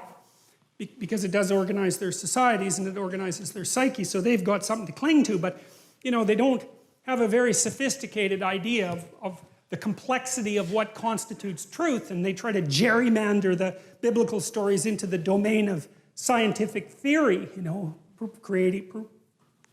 promoting creationism, for example, as an alternative scientific theory. It's like that just isn't going to go anywhere, you know, because the people who wrote these damn stories weren't scientists to begin with. There weren't any scientists back then. There's hardly any scientists now. You know, it's hard to think scientifically, man. It's like it takes a lot of training, and even scientists don't think scientifically once you get them out of the lab, and hardly even when they're in the lab. You know, you got to get peer reviewed and criticized, and like it's hard to think scientifically. So, and however the people who wrote these stories thought was more like dramatists think, more like Shakespeare thought, but that doesn't mean that there isn't truth in it. It just means that you have to be a little bit more sophisticated about your ideas of truth. And that's okay, you know. There are truths to live by. Okay, well, fine. Then we want to figure out what those are, because we need to live and maybe not to suffer so much. So if you know that what the Bible stories and stories in general are trying to represent is the lived experience of conscious individuals, like the structure of the lived experience of conscious individuals, then that opens up the possibility of a whole different realm of understanding and eliminates the contradiction that's been painful for people between the objective world and let's say, the claims of religious stories. So, okay, so let's take a look at the structure of the book itself. So the first thing about the Bible is that it's a comedy, and a comedy has a happy ending, right? So that's a strange thing, because the Greek God stories were almost always tragic. Now, the Bible is a comedy. It has a happy ending. Everyone lives. There's a heaven. So, now, what you think about that is a completely different issue. I'm just telling you the structure of the story. It's something like there was paradise at the beginning of time, and then some cataclysm occurred and people fell into history, and history is limitation and mortality and suffering and self-consciousness. But there's a mode of being, or potentially the establishment of a state, that will transcend that. And that's what time is aiming at. So that's the idea of the story. Now, it's a funny thing that the Bible has a story because it wasn't written as a book, right? It was assembled from a whole bunch of different books. And the fact that it got assembled into something resembling a story is quite remarkable. And the question is then, well, what is that story about? And how did it come up as a story? And then I suppose as well, is there anything to it? It constitutes a dramatic record of self-realization or abstraction. We already mentioned that. It's like the idea, for example, of the formulation of the, let's say, the image of God is an abstraction. That's how we're going to handle it to begin with. I want to say, though, because I said I wasn't going to be any more reductionist than necessary, I know that the evidence for genuine religious experience is incontrovertible, but it's not explicable. And so I don't want to explain it away. I want to just leave it as a fact. And then I want to pull back from that and say, okay, well, we'll leave that as a fact and a mystery, But we'll look at this, we're going to look at this from a rational perspective and say that the initial formulation of the idea of God was an attempt to abstract out the ideal and to consider it as an abstraction outside its instantiation. So, and that's good enough. That's an amazing thing if it's true. But I don't want to throw out the baby with the bathwater, let's say. It's a collection of books with multiple redactors and editors. So what does that mean? Many people wrote it. There's many different books, and they're interwoven together, especially in the first 5 books, by people who, I suspect, took the traditions of tribes that had been brought together under a single political organization and tried to make their accounts coherent. And so they took a little of this, and they took a little of that, and they took a little of this, and they tried not to lose anything because it seemed valuable, or it was certainly valuable to the people who had collected the stories. They weren't going to, tolerate too much editing. But they also wanted it to make sense to some degree, so it wasn't completely logically contradictory and completely absurd. And so many people wrote it, and many people edited it, and many people assembled it over a vast stretch of time. And we have very few documents like that. And so just because we have a document like that is sufficient reason to look at it as a remarkable phenomena and try to understand what it is that it's trying to communicate, let's say. And then I said it's also the world's first hyperlinked text, which is that again, and very much worth thinking about for quite a long time. All right, there's 4 sources in the Old Testament or the Hebrew Bible. 4 stories that we know came together. One was called the priestly. There's a source called the priestly, and it used the name Elohim or El Shaddai for God. And I believe El is the root word for Ella as well.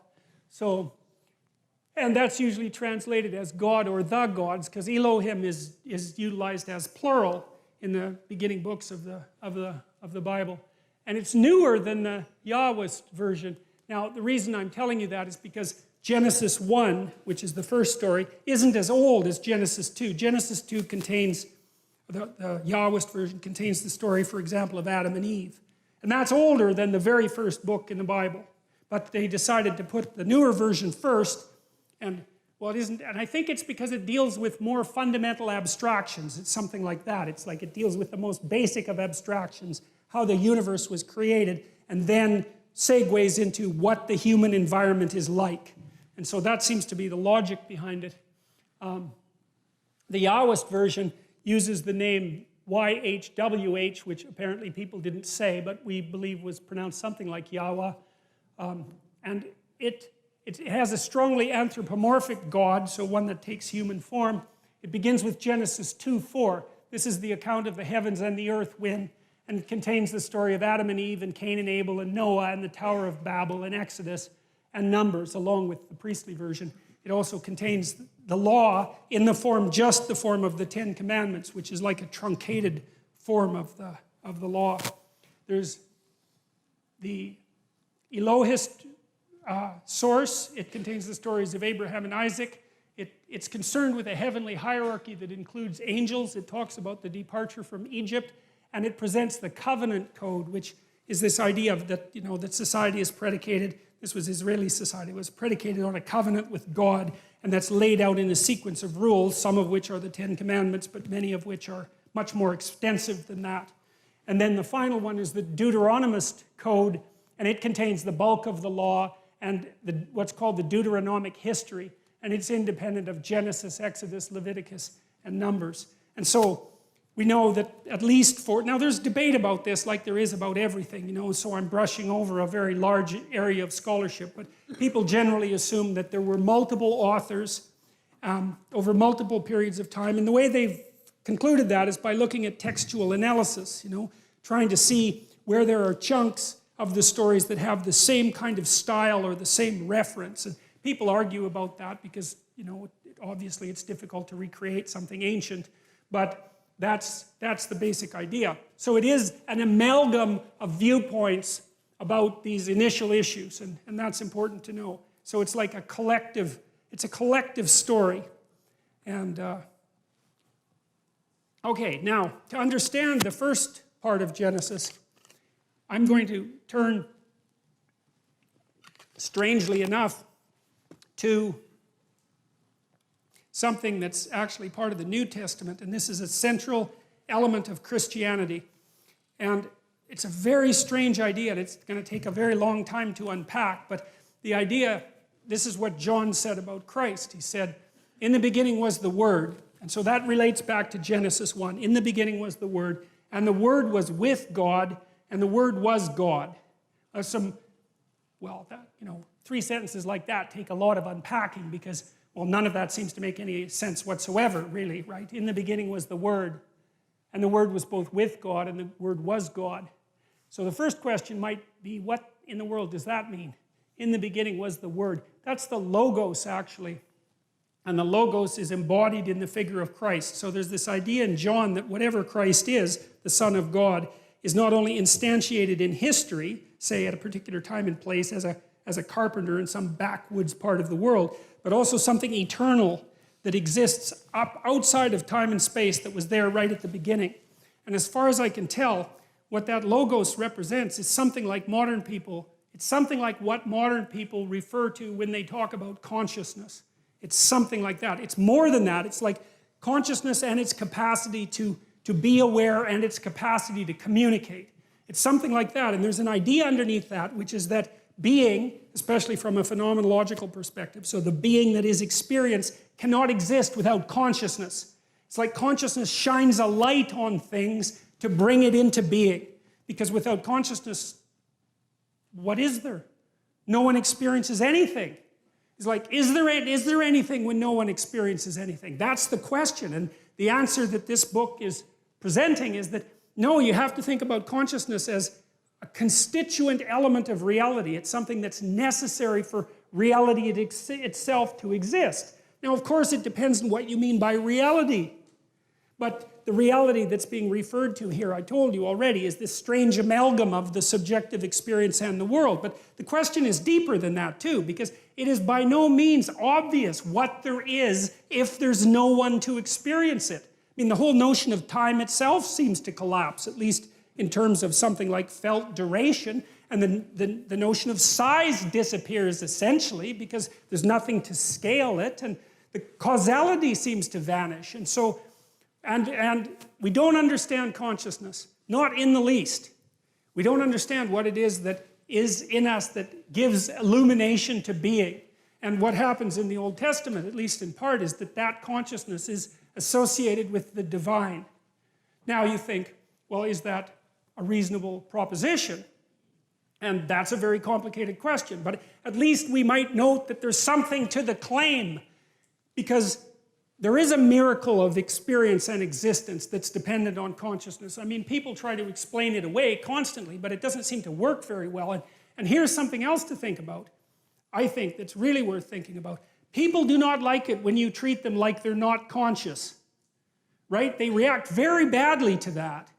And then you don't like it if someone assumes that you're not conscious, and you don't like it if someone assumes that you don't have free will, you know, that you're just absolutely determined in your actions, and there's nothing that's going to repair you, and that you don't need to have any responsibility for your actions. It's like our culture, the laws of our culture are predicated on the idea, something like people are conscious, people have experience, people make decisions and can be held responsible for them, that there's a free will element to it. And you can debate all that philosophically, and fine, but the point is that that is how we act, and that is the idea that our legal system is predicated on. And there's something deep about it, because, you know, you're subject to the law, but the law is also limited by you, which is to say that in a well-functioning, properly grounded democratic system, you have intrinsic value. That's the source of your rights. Even if you're a murderer, we have to say, the law can only go so far because there's something about you that's divine. Well, what does that mean? Well, partly it means that there's something about you that's conscious and capable of communicating, like you're a whole world unto yourself. And you have that to contribute to everyone else, and that's valuable. I mean, that you can learn new things, you can transform the structure of society, you can invent a new way of dealing with the world. You're capable of all that. It's an intrinsic part of you, and that's associated with this. It's associated, that's the idea there, is that there's something about the logos that is necessary for the absolute chaos of the reality beyond experience to manifest itself as reality. It's an amazing idea because it gives consciousness a constitutive role in the cosmos. And you can debate that, but it's not, you can't just bloody well brush it off. Because first of all, we are the most complicated things there are that we know of by a massive amount. We're so complicated that it's unbelievable. And so, there's a lot of cosmos out there, but there's a lot of cosmos in here too. And which one is greater is by no means obvious unless you use something trivial like relative size, which, really isn't a very sophisticated approach. And whatever it is that is you has this capacity to experience reality and to transform it, which is a very strange thing. You can conceptualize a future in your imagination, and then you can work and make that manifest. You participate in the process of creation. That's one way of thinking about it. And so that's why I think in Genesis 1, it relates the idea that human beings are made in the image of the divine, men and women, which is interesting too, because, the feminists are always criticizing Christianity, for example, as being, inexorably patriarchal. Of course, they criticize everything like that, so it's hardly a stroke of bloody brilliance. But I think it's an absolute miracle that right at the beginning of the document, it says straightforwardly, like with no hesitation whatsoever, that the divine spark, which we're associating with the word that brings forth being, is manifest in men and women equally. That's a very cool thing. And you got to think, well, like I said, do you actually take that seriously? Well, what you got to ask is, what happens if you don't take it seriously? Right? Read Dostoevsky's Crime and Punishment. That's the best investigation of that tactic that's ever been produced. Because what happens in Dostoevsky's Crime and Punishment is that the main character, whose name is Raskolnikov, decides that there's no intrinsic value to other people. And that as a consequence, he can do whatever he wants. It's only cowardice that stops him from acting, right? Because why would it be anything else if the value of other people is just an arbitrary superstition? Then why can't I do exactly what I want when I want? Which is the psychopath's viewpoint. Well, so Raskolnikov does. He kills someone who's a very horrible person, and he has very good reasons for killing her. And he's half-starved and a little bit insane and possessed by this ideology. It's brilliant, brilliant layout. And he finds out something after he kills her, which is that the post-killing Raskolnikov and the pre-killing Raskolnikov are not the same person even a little bit. Because he's broken a rule, like he's broken a serious rule, and there's no going back. And Crime and Punishment is the best investigation I know of what happens if you take the notion that there's nothing divine about the individual seriously. Now, most of the people I know who are deeply atheistic, and I understand why they're deeply atheistic, they haven't contended with people like Dostoevsky, not as far as I can tell. Because I don't see logical flaws in Crime and Punishment. I think he got the psychology exactly right. And Dostoevsky's amazing for this, because in one of his books, The Devils, for example, he describes a political scenario that's not much different than the one we find ourselves in now. And there are these people who are possessed by rationalistic, utopian, atheistic ideas. And they're very powerful. They give rise to the communist revolution, right? I mean, they're powerful ideas. And his character, Stavrogan, also acts out the presupposition that human beings have no intrinsic nature and no intrinsic value. And it's another brilliant investigation, and Dostoevsky prophesies, that's what I would say, what will happen to a society if it goes down that road? And he was dead exactly accurate. It's uncanny to read Dostoevsky's The Possessed or The Devils, depending on the translation, and then to read Alexander Solzhenitsyn's Gulag Archipelago. Because one is fiction and prophecy, and the second is, hey, look, it turned out exactly the way that Dostoevsky said it would for exactly the same reasons. So it's quite remarkable. So the question is, do you contend seriously with the idea that A, there's something cosmically constitutive about consciousness, and B, that might well be considered divine, and C, that is instantiated in every person? And then ask yourself if you're not a criminal if you don't act it out. And then ask yourself what that means. Is that reflective of a reality? You know, is it a metaphor? Like maybe it's a metaphor, a complex metaphor that we have to use to organize our societies. Could well be, but even as a metaphor, it's true enough so that we mess with it at our peril. And it also took people a very long time to figure out. This is Genesis 1. You know what, I'm probably going to stop there because I believe it's 9:30. And so we didn't even get to the first line.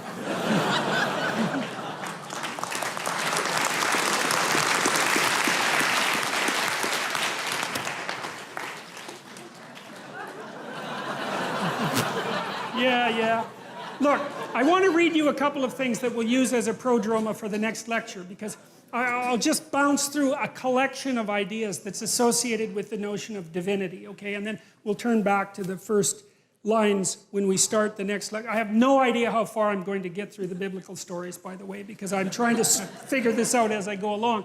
Okay, so, you know, there's an idea in Christianity that the image of God is a trinity, right? There's the Father, there's the element of the Father, there's the element of the Son, and there's the element of the Holy Spirit. And it's something like tradition, the spirit of tradition. It's something like the human being as the newest incarnation of that tradition, like the living incarnation of that tradition.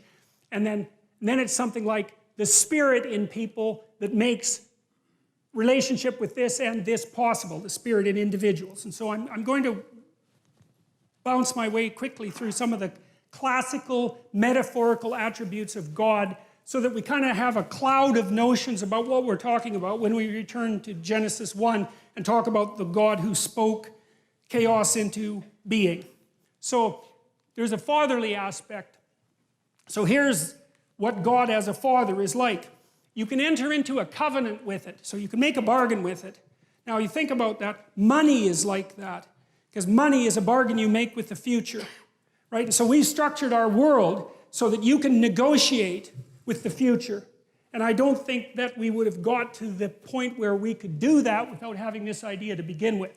You can act as if the future is a reality. There's a spirit of tradition that enables you to act as if the future is something that can be bargained with.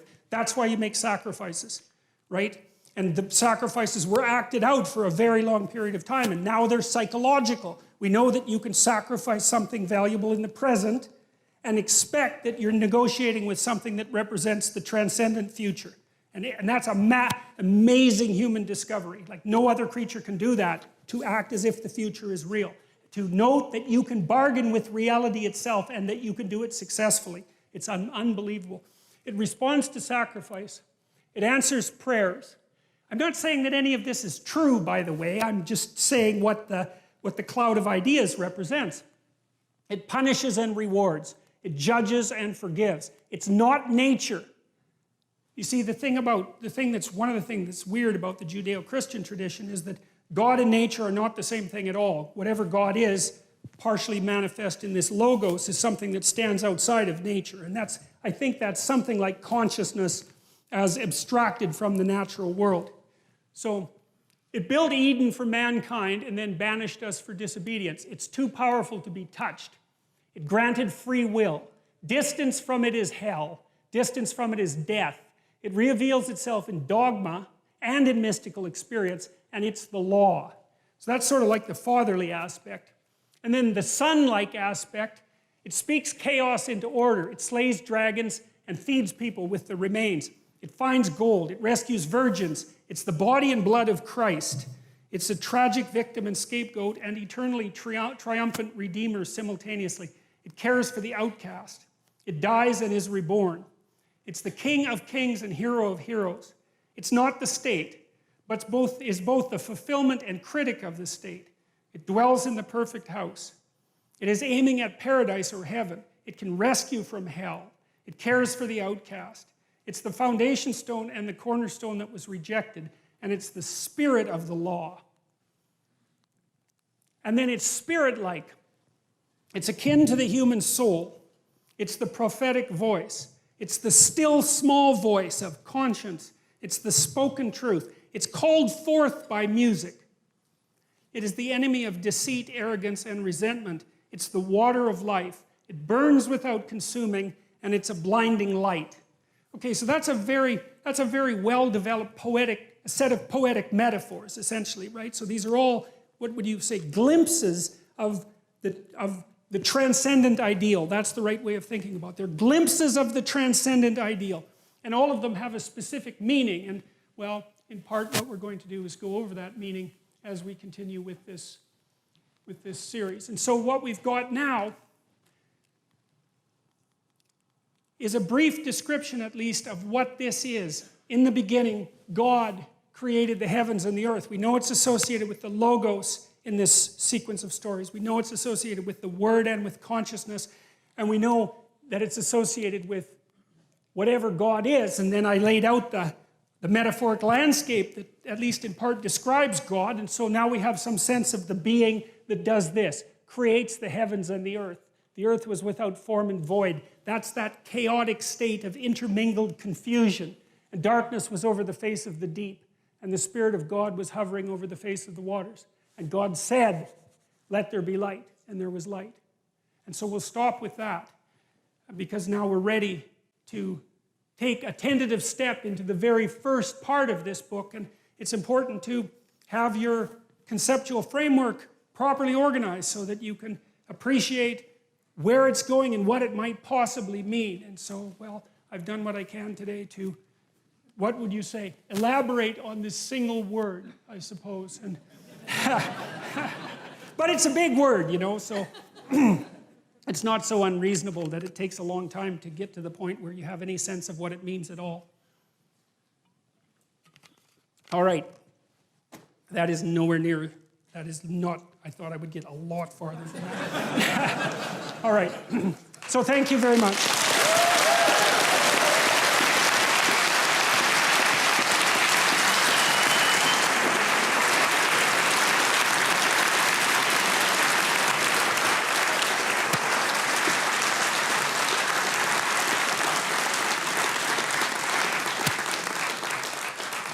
So we do have time for some questions. We have to be out of here at 10:30. It's 9:30, so maybe we'll have questions until someone crazy grabs the microphone.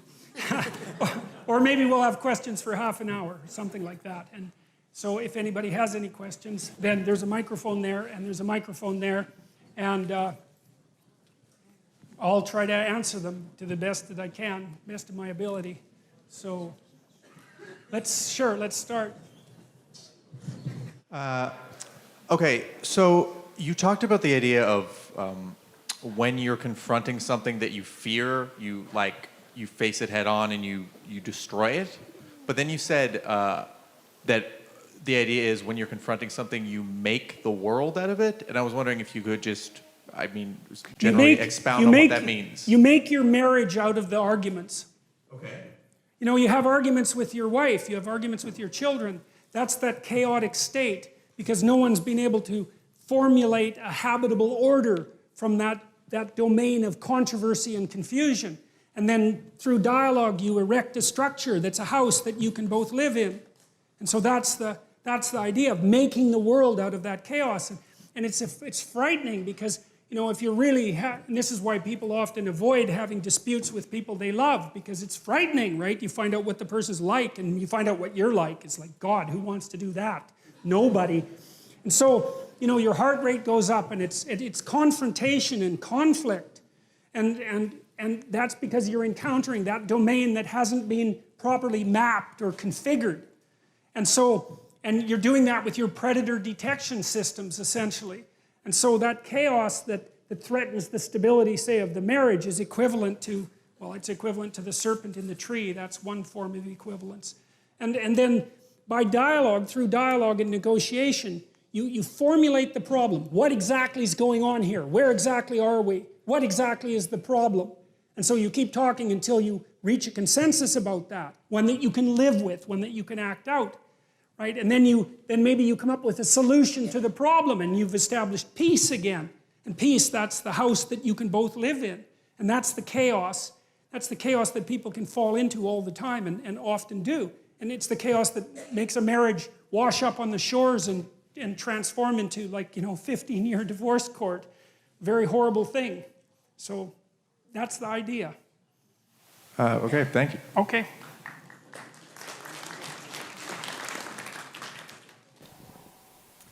Hi, Dr. Peterson. Thank you so much for the talk, and thanks for your teachings. It's really helped me a lot. I had a experience in grad school, 2 English degrees, and the way you described the humanities in my experience helped me understand my experience back then.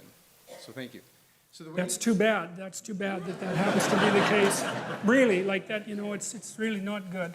But you don't have to tell me that. yeah, yeah.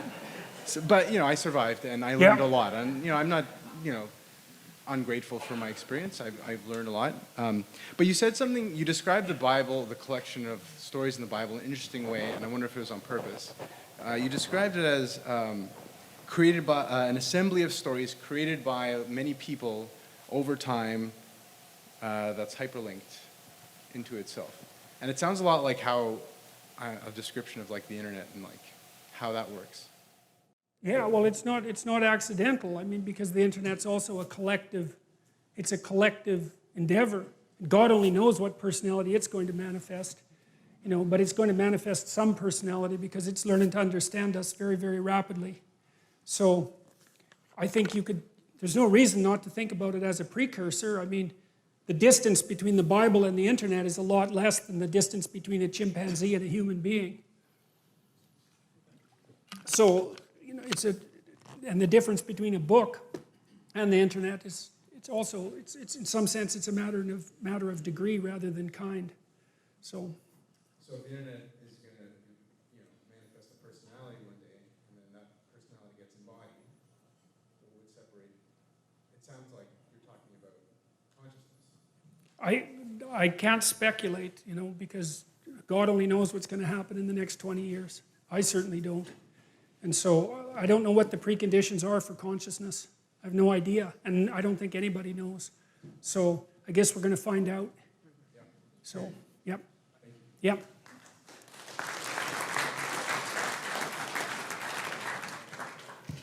Hey, Dr. Peterson. I'm curious about the connection between aesthetic beauty and religious experience. I think you've hinted at it once or twice over the course of this lecture. Is it possible for something that's incredibly beautiful to evoke a religious or mystical experience, or something kind of in the same ballpark? I think that's what they're for, in some sense. I mean, if you look at the structure of like a Renaissance cathedral, there's just literally what I was just gonna. Right. That was my tag on. I apologize, I didn't mean to interrupt. My tag on to that question. The next part was. Is that why we have cathedrals built like as spectacular buildings as opposed to a little box or something? Right, well, if you're going to house the ultimate ideal, you build something beautiful, right, to represent its dwelling place. And it should be beautiful. And this is something that people do not take seriously. And this is especially something we don't take seriously in Canada. I mean, you think about all the hundreds of millions of dollars that were invested into beauty in Europe. I mean, spectacular, excessive investment in beauty that's paid back. God only knows how many multiples of times. People make pilgrimages to Europe constantly because it's so beautiful that it staggers you. Beauty is so valuable, and we're so afraid of it. And I think we're afraid of it because it's a pathway. It's not the only pathway to the divine. I mean, there's pathways to the divine. Love is one of them, I suppose. But beauty, especially for people who have an affinity for beauty, it's like music. It's one of those things that you can't argue against, right? You can't even understand. It just hits you. And it shows you the ideal. That's one way of thinking about it. But it also shows you, I think, it's like a vision of the potential future. It's something like that as well, that if we just got our act together and beautified things, that's the place that we can inhabit, and that would ennoble us. And that's why this Jerusalem, the heavenly city, is paved with gemstones. They're crystalline, they emit light. And yeah, it's the proper dwelling place for an enlightened consciousness. Beauty is the proper dwelling place for an enlightened consciousness. And we ignore it at our spiritual and economic peril. It's obvious that beauty, there's almost nothing more valuable than beauty. Economically, practically, right? So, yeah. Why that is, I mean, I don't, it's very, who knows? You know, I mean, why we experience gemstones, for example, is beautiful. It's very mysterious, but there are deep reasons for it. So, yeah. Hi. I have a bit of a similar question, actually. I know one of the ways in which the Bible is appreciated, even by some of its harshest critics and deeply atheistic people, is as a work of literature and is something, at least the King James or the authorized translation of the Bible is something very aesthetically beautiful and a great work of literature and a great work of poetry. And I'm wondering, just from your study of it and from your personal perspective, if there's any particular passages or parts of it that you find particularly have struck you in that way, or that you cherish more than any others that you'd be able to share? Or Well, the ones that have really opened up to me, I think, are the stories in Genesis, right up to the Tower of Babel, because I think, well, and hopefully I'll be able to talk to all of you about that, but I think I've got some sense of what they mean and why. I mean, I know it's not exhaustive, and obviously, but like, and then the story in Exodus as well, I also feel that like I've got a handle on that, and so those have hit me really, really hard, and that, you know, I mean, just trying to understand this first part of Genesis, to try to understand what these concepts mean, has been, especially when I started to understand that the concept that human beings are made in God's image, that God has all those attributes that we just described, that human beings are made in God's image, that's actually the cornerstone of our legal system. That really rattled me, because I didn't understand that clearly, that our body of laws has that metaphysical presupposition without which the laws fall apart. And that's starting to happen. It really is, you know, like the postmodern critique of law. The law schools are, I would say, they're overrun by postmodernists who are undermining the structure of Western law as fast as they possibly can, because they don't buy any of this. And so they're much more likely to just think of the law as something like a casual, pragmatic tool to be manipulated for the purposes of bringing forth the utopia. It's a really, really, really bad idea. So it's very strange to me that we go off track when that metaphysical foundation starts to get rattled. And so do you think your appreciation of the aesthetic beauty of it comes from a belief in like the truth of the underlying propositions? I mean, it's because like even the atheistic critics I'm thinking of, like even Dawkins or Christopher Hitchens, really appreciate the Bible as just a piece of really beautiful literature, and I guess the quality of the writing and the sort of exalted themes behind it, even if they totally reject the underlying premises of it. But you seem to I don't think that you can see it as beautiful and poetic and reject the underlying premises, because if you see it as beautiful and poetic, you're accepting the underlying premises with your experience of the beauty and the poetics, even though you may be fighting it with your articulated rationality. So I think all that indicates is a disintegrated perspective on the book. And it's not surprising that that's the case. I mean, it's the perspective that everyone has on the book, except with them it's more well-developed and well thought through. But I think it's fundamentally, they're not approaching the thing with enough respect. That's my sense, is that, and who knows, right? Because I don't know, but what I've tried to do is to think, there's probably more to this than I know. And then try to understand it from that perspective, rather than to think, for example, well, it's a collection of superstitions that we've somehow outgrown. It's like, no, it's just, sorry, that's not a deep enough analysis, because it's got some truth, but it doesn't take into account the fact that the propositions still stand at the foundation of our culture. It doesn't address Nietzsche's central concern, which is that if you blow out the notion of God, the entire structure crumbles. You know, and you can debate that, fine. But I'd, you know, just assume that you debated it with Nietzsche, because he's a pretty tough customer to tangle with. So, and I don't think the atheist types, insofar as there's a type, I don't think they've wrestled with the real problems. So, yeah.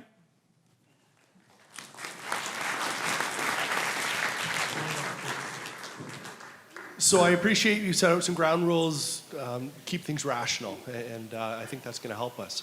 What I'm wondering is, so for instance, you had said elsewhere, the New Testament from what you can see, it's psychologically correct, and that's quite astounding. I would say there's a lot of truth, and in your depictions of these stories elsewhere, you've pointed out like deep truths, real powerful. So, what my question would be is, if we can say Nietzsche took an order of magnitude of intelligence and depth to be able to predict what would happen in the next century, rationally, if the Bible's not the inerrant word of God, what's going on?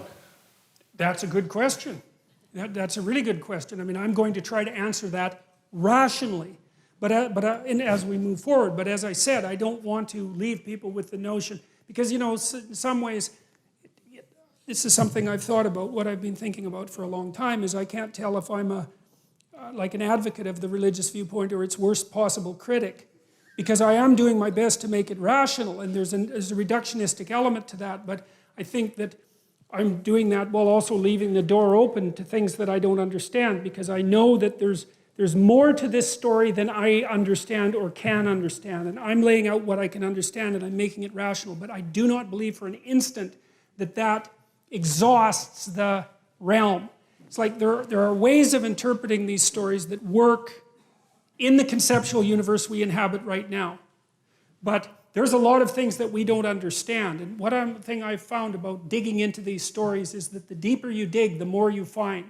And that's that's one of the things that convinced me that there was more to them than I had originally suspected, because things would click and I'd think, wow, that's really something. And then I would take it apart further and I'd think, oh, well, I thought that was something, but this is even more remarkable. It just keeps opening and opening. And so I'm going to make it rational. I'm going to try to provide an answer to, and it is, I think you're right about speaking about Nietzsche and his capacity for prophecy, and Dostoevsky's in the same category. It's like there are prophetic elements to the Old and New Testament that seem to stretch over much vaster spans of time. And I'm going to try to produce a rational account of that. But I mean, one of the reasons that I think the New Testament is psychologically true, let's say, is because, and this is one of the things that's deeply embedded in the structure of the Bible. In the Old Testament, there's this idea, and I'm skipping ahead, that through a succession of states, the people who behave properly will eventually establish the proper state. And so the state is viewed in some sense as the entity of salvation. But what happens in the New Testament is that idea gets, you could say, deconstructed. And instead of a state being the place of redemption, a state of being becomes the state of redemption. And so the idea that human beings will be redeemed moves from the utopian state vision to the responsibility of the individual. And I think that's correct. I mean, I believe that that's the right answer. And I think that the West in particular is predicated on that idea because it makes the state subservient to the individual. I mean, there's a what? A dialogue, a continual dialogue, but in the final analysis, the locus of the divine is the individual, not the state. And I believe that that's so true that if we don't act it out and believe it, then we all die painfully. And that's true enough for me. So, thank you. Yeah.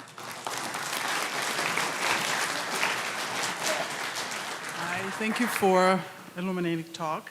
I'm going to keep you on the creation story, and if you don't mind, because we know there's editing that was done, there was the purpose for the editing. Can you give us your thoughts about the difference in the story of creation, especially pertaining to men, from the first chapter, which is very godlike, by a word, and to the second one, which is more like a fatherly type of creation?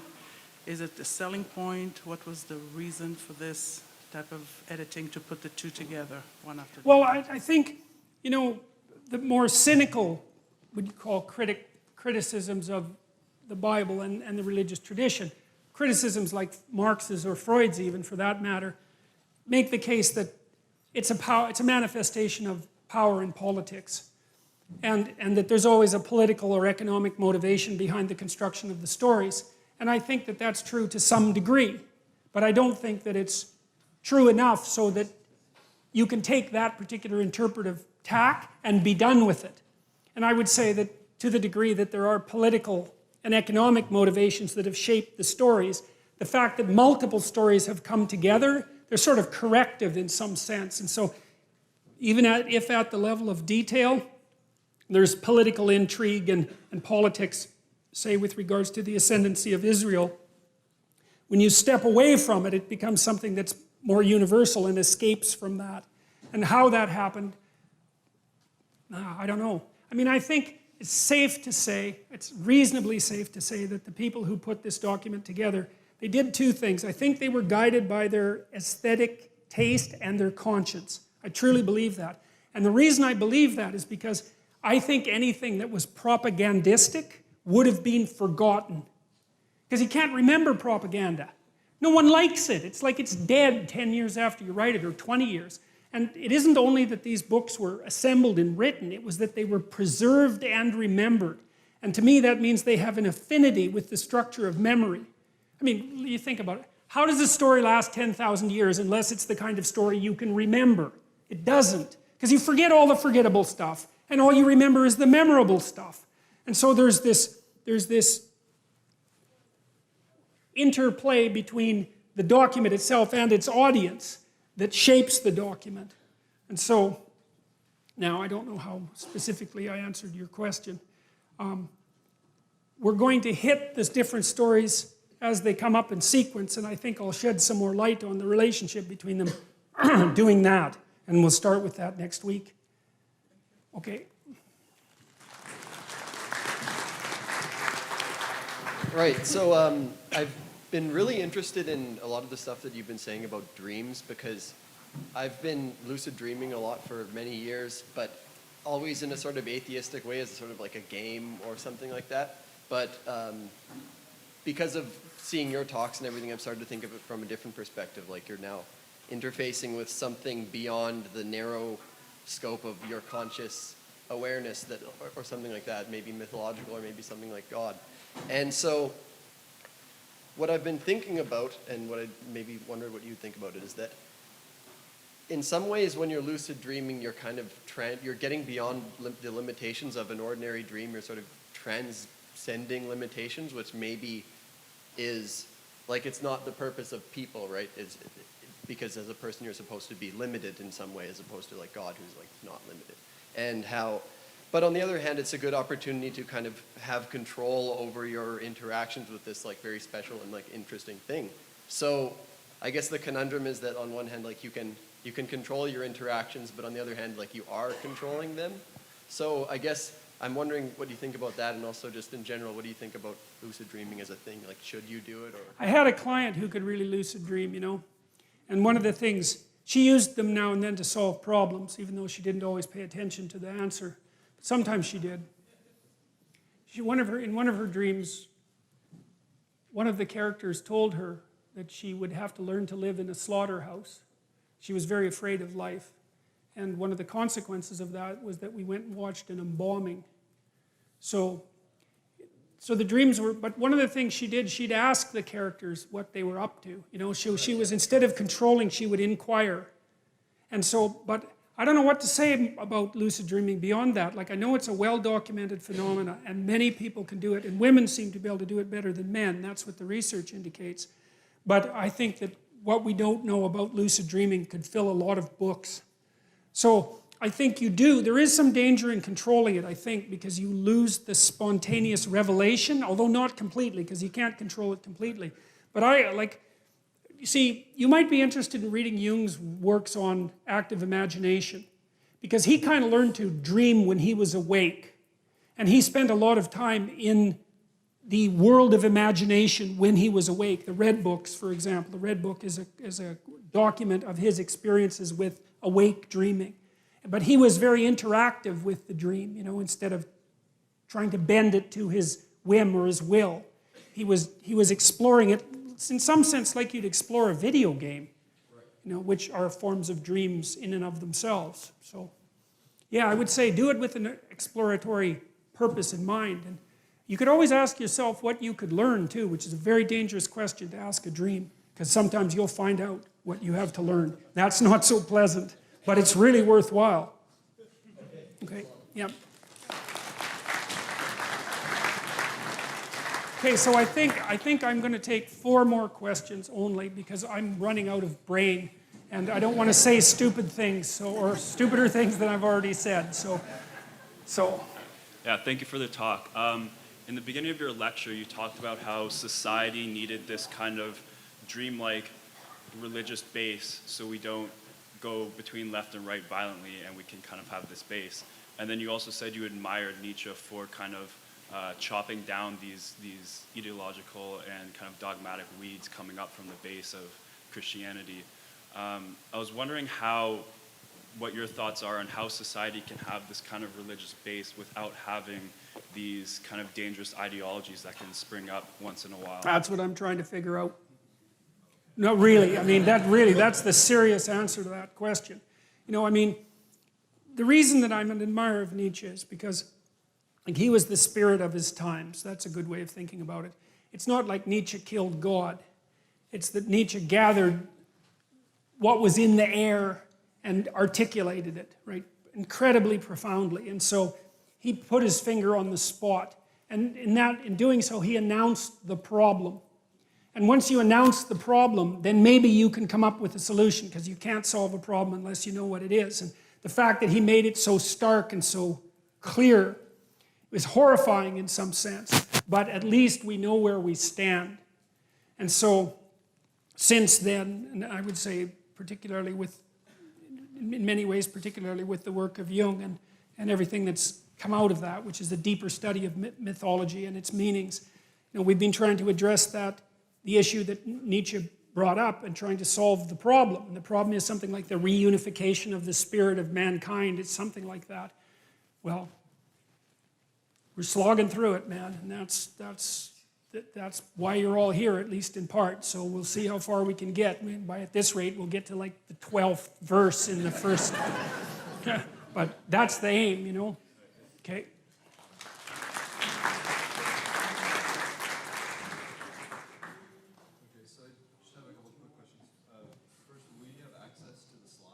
Yes, they'll be in the video. I could also make them available as slides. Yeah, well that's okay. I'll return to this when we get going again. So. Also, the image of the hyperlink. Do the colors have any significance? Yeah, different colors represent the distance between the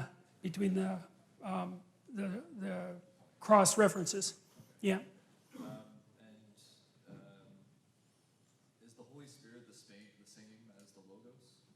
Well, I'll talk about that more next time. I mean, I think that the best answer to that is I'll talk more about that next time. I mean, I think of them as overlapping metaphorical domains. You know, in the descriptions I put of the fatherly aspect, the son aspect, and the spirit aspect, you could swap a lot of those.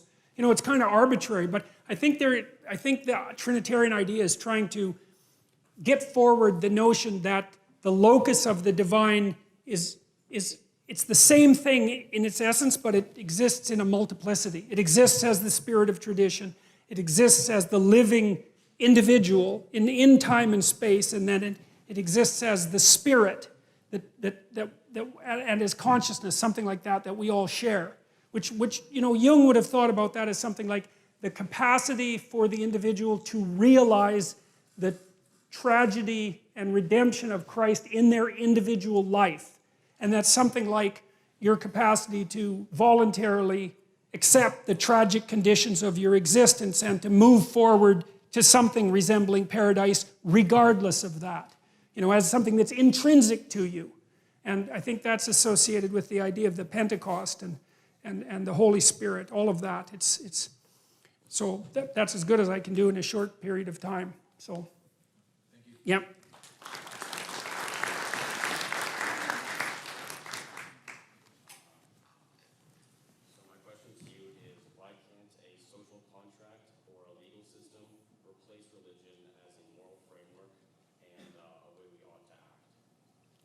I think it's because of the gap between what we articulate and what we don't know. Something has to fill that gap. Like I think the law could replace it if the law was total, but it isn't. it's bounded and incorrect, and there's something, it has to rest on something inside that's like this mediator between what we articulate and what we don't understand. It's something like custom, it's something like expectation, it's something like the intrinsic sense of justice, you know, that the law itself is aiming at. And those aren't fully articulated, but without them there'd be no grounding. Like, without the body, the law would be a dictionary. You know, and if you don't know what a word means, using the dictionary is helpful, but not that helpful, because like, unless you've had the experience of anger, the dictionary can't tell you what anger means. It just refers to other words. But the words themselves refer to something else, and the law refers to something else. And without that, it has to be in tune with that something else, and has to be in accordance with it. And so I don't think we can ever delineate the proper body of laws, and that's also why like ideological utopias, see, the ideological utopias dispense with the transcendent. They say, this is what we need to do. It's like, no, you don't know. That's not good. You have to leave space for what you kind of know and for what you don't know. And I mean, you know, in the story of the Tower of Babel, human beings make this massive building that's supposed to reach up to the heavens so that it'll take the place of God. Well, that's the earliest warning we have of the danger of making things so big that you confuse them with God. And God gets irritated and comes down and makes everybody speak different languages and scatters them. It's like, well, that's what happens when you try to make something a totality, is that it starts to fragment inside and disintegrates into catastrophe. And so it's almost as if we have to maintain this articulated space inside the dream, inside the custom, something like that, because otherwise it doesn't work. And I think that's the same as having respect for the fact that we have bodies. You know, we're not just abstract creatures that follow rules. We're not that at all. We only follow certain rules. We won't follow the other ones, and our societies will crumble. And so, we just don't know enough to articulate the entire landscape of behavior with articulated rules. Not at all. We can't do it. It's beyond us. Yeah, yeah.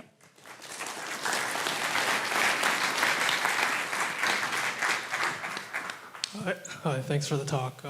My question is also about dreams. You spoke about dreams as like a representation of truths and universal truths that can be interpreted into like myths and religion.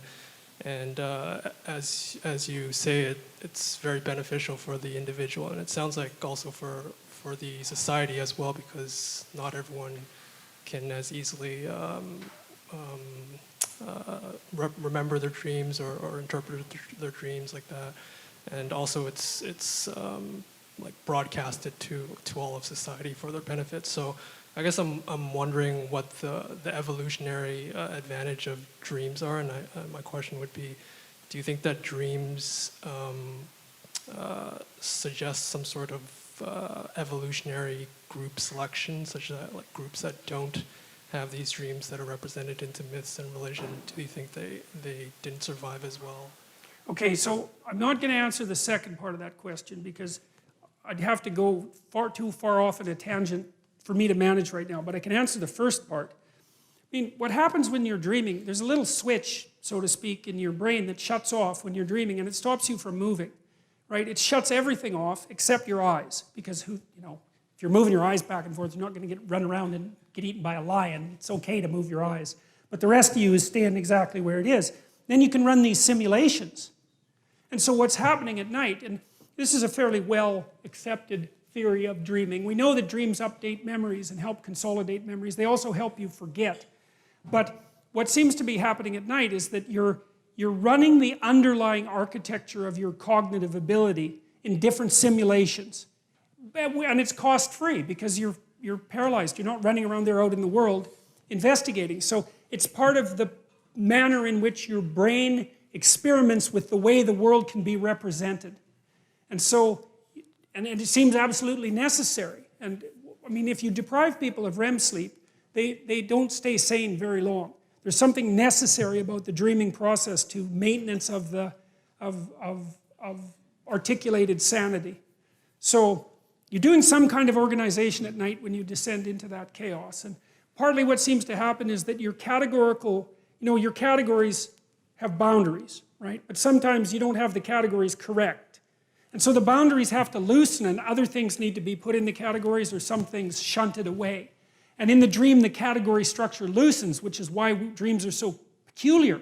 But they're experimenting. It's your mind is experimenting with the underlying categorical structure of imagination and trying to update your mode of being in the world. Dreams often concentrate on things that provoke anxiety. So if you wake people up when they're dreaming, the most commonly reported emotion is anxiety. And so the dream is like the first stages of the attempt to contend with the unknown. And so the dream is half unknown and half known, which is also why it's so peculiar, you know, because you kind of understand it, but you don't really. And it partakes of the unknown and of the known. And it's the bridge between the two, something like that. So.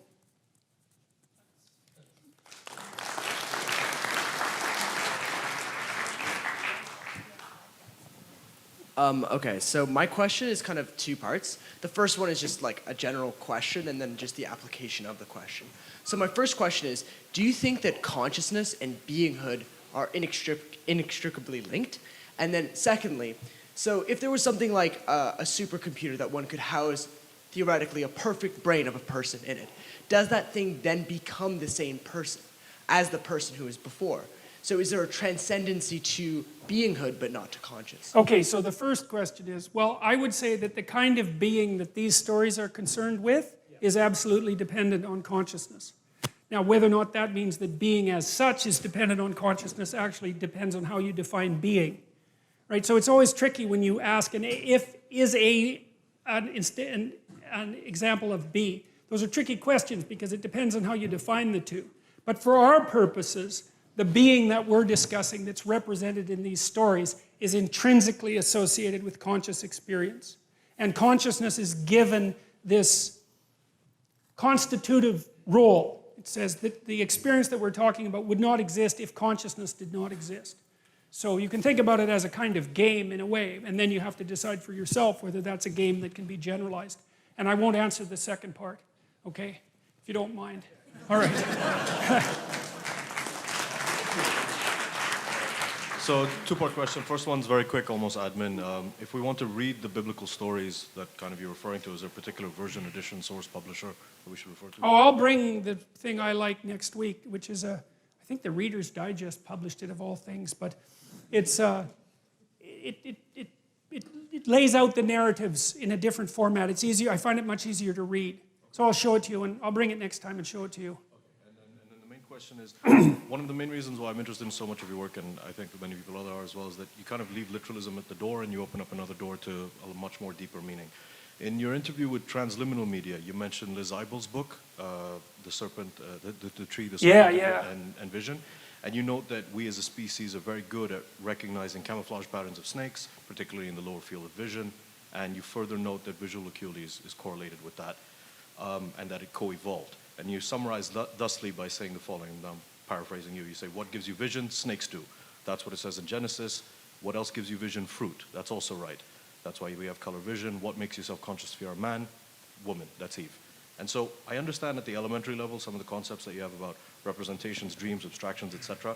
But kind of raises the question for me, you know, I'm not accusing you of any creationism or literalism. Yeah.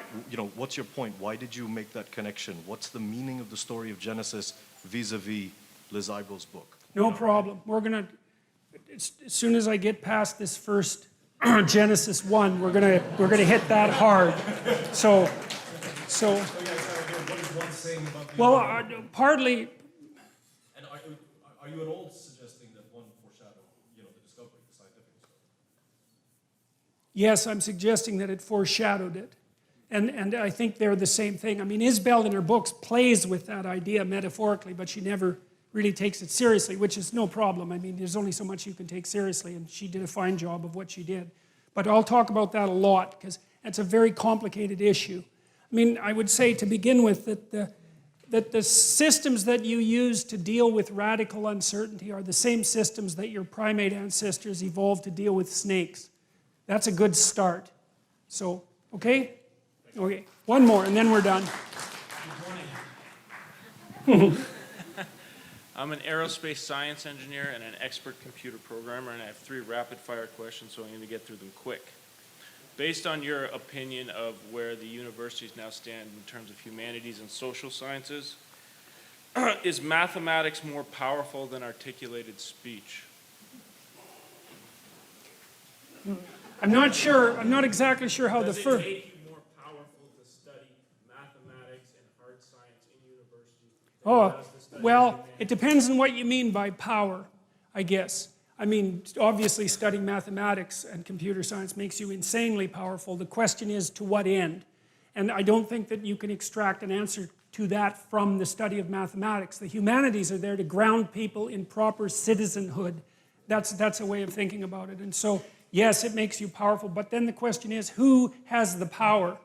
Because it might not be you. It might be the mathematics, so to speak. You know, because you never know what you're an agent of, precisely.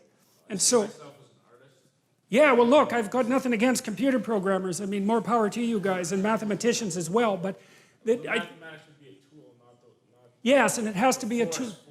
Right, it has to be a tool of something. And what the humanities were for was to tell people what the tools should be used for. And so the tools themselves are crazily powerful. But that's not necessarily, you know, an untrammeled good. So I have to stop because... One more about art. Okay, quick. You love art, and I know you love Okay. art. You want to answer this question. All right? Okay. Okay, you were in this, I guess, one room in a museum in New York where Yeah. you'd seen some original Renaissance artwork masterpieces. Yeah. Like, these are generally accepted as amazing artifacts, okay? Does an original work of art, as opposed to a high-fidelity reproduction, contain the spirit of the artist who created it, and does this account for the disparity in how much you'd have to pay for an original? It does in part. I knew a good portrait artist, and one of the things he pointed out about a great portrait is that it actually contains time. So, you know, because a photograph is one instant, but a portrait is you layered on you, layered on you. So it's got a thickness, you know, and I think you can see that thickness in the original, but it's also a direct manifestation of that creative act of perception. And I don't think you get that. You just can't get the fidelity of the original with the reproduction. But there's more to it than that too, because the painting doesn't end with the frame. You know, like we tend to think of the painting itself as the object, but most objects are densely innervated with historical context. And you can say, well, the historical context isn't the object, but it depends on what you mean by the object. And often people, when they buy a piece of a painting, are buying the historical context. And you just don't get that with the reproduction. It's a kind of magic. It's like, do you want to have Elvis Presley's guitar or another guitar just like it? Well, you want to have Elvis's guitar. It's why. You can't tell it's Elvis's guitar by looking at it. Yeah, but why would you want it? Was there any rational reason for wanting the original? I mean, it's exactly the same. It's a perfect fidelity reproduction, if there's such a thing. Well, it is at the level of detail, but not at the level of context. That's how it looks to me. Okay, we got to go.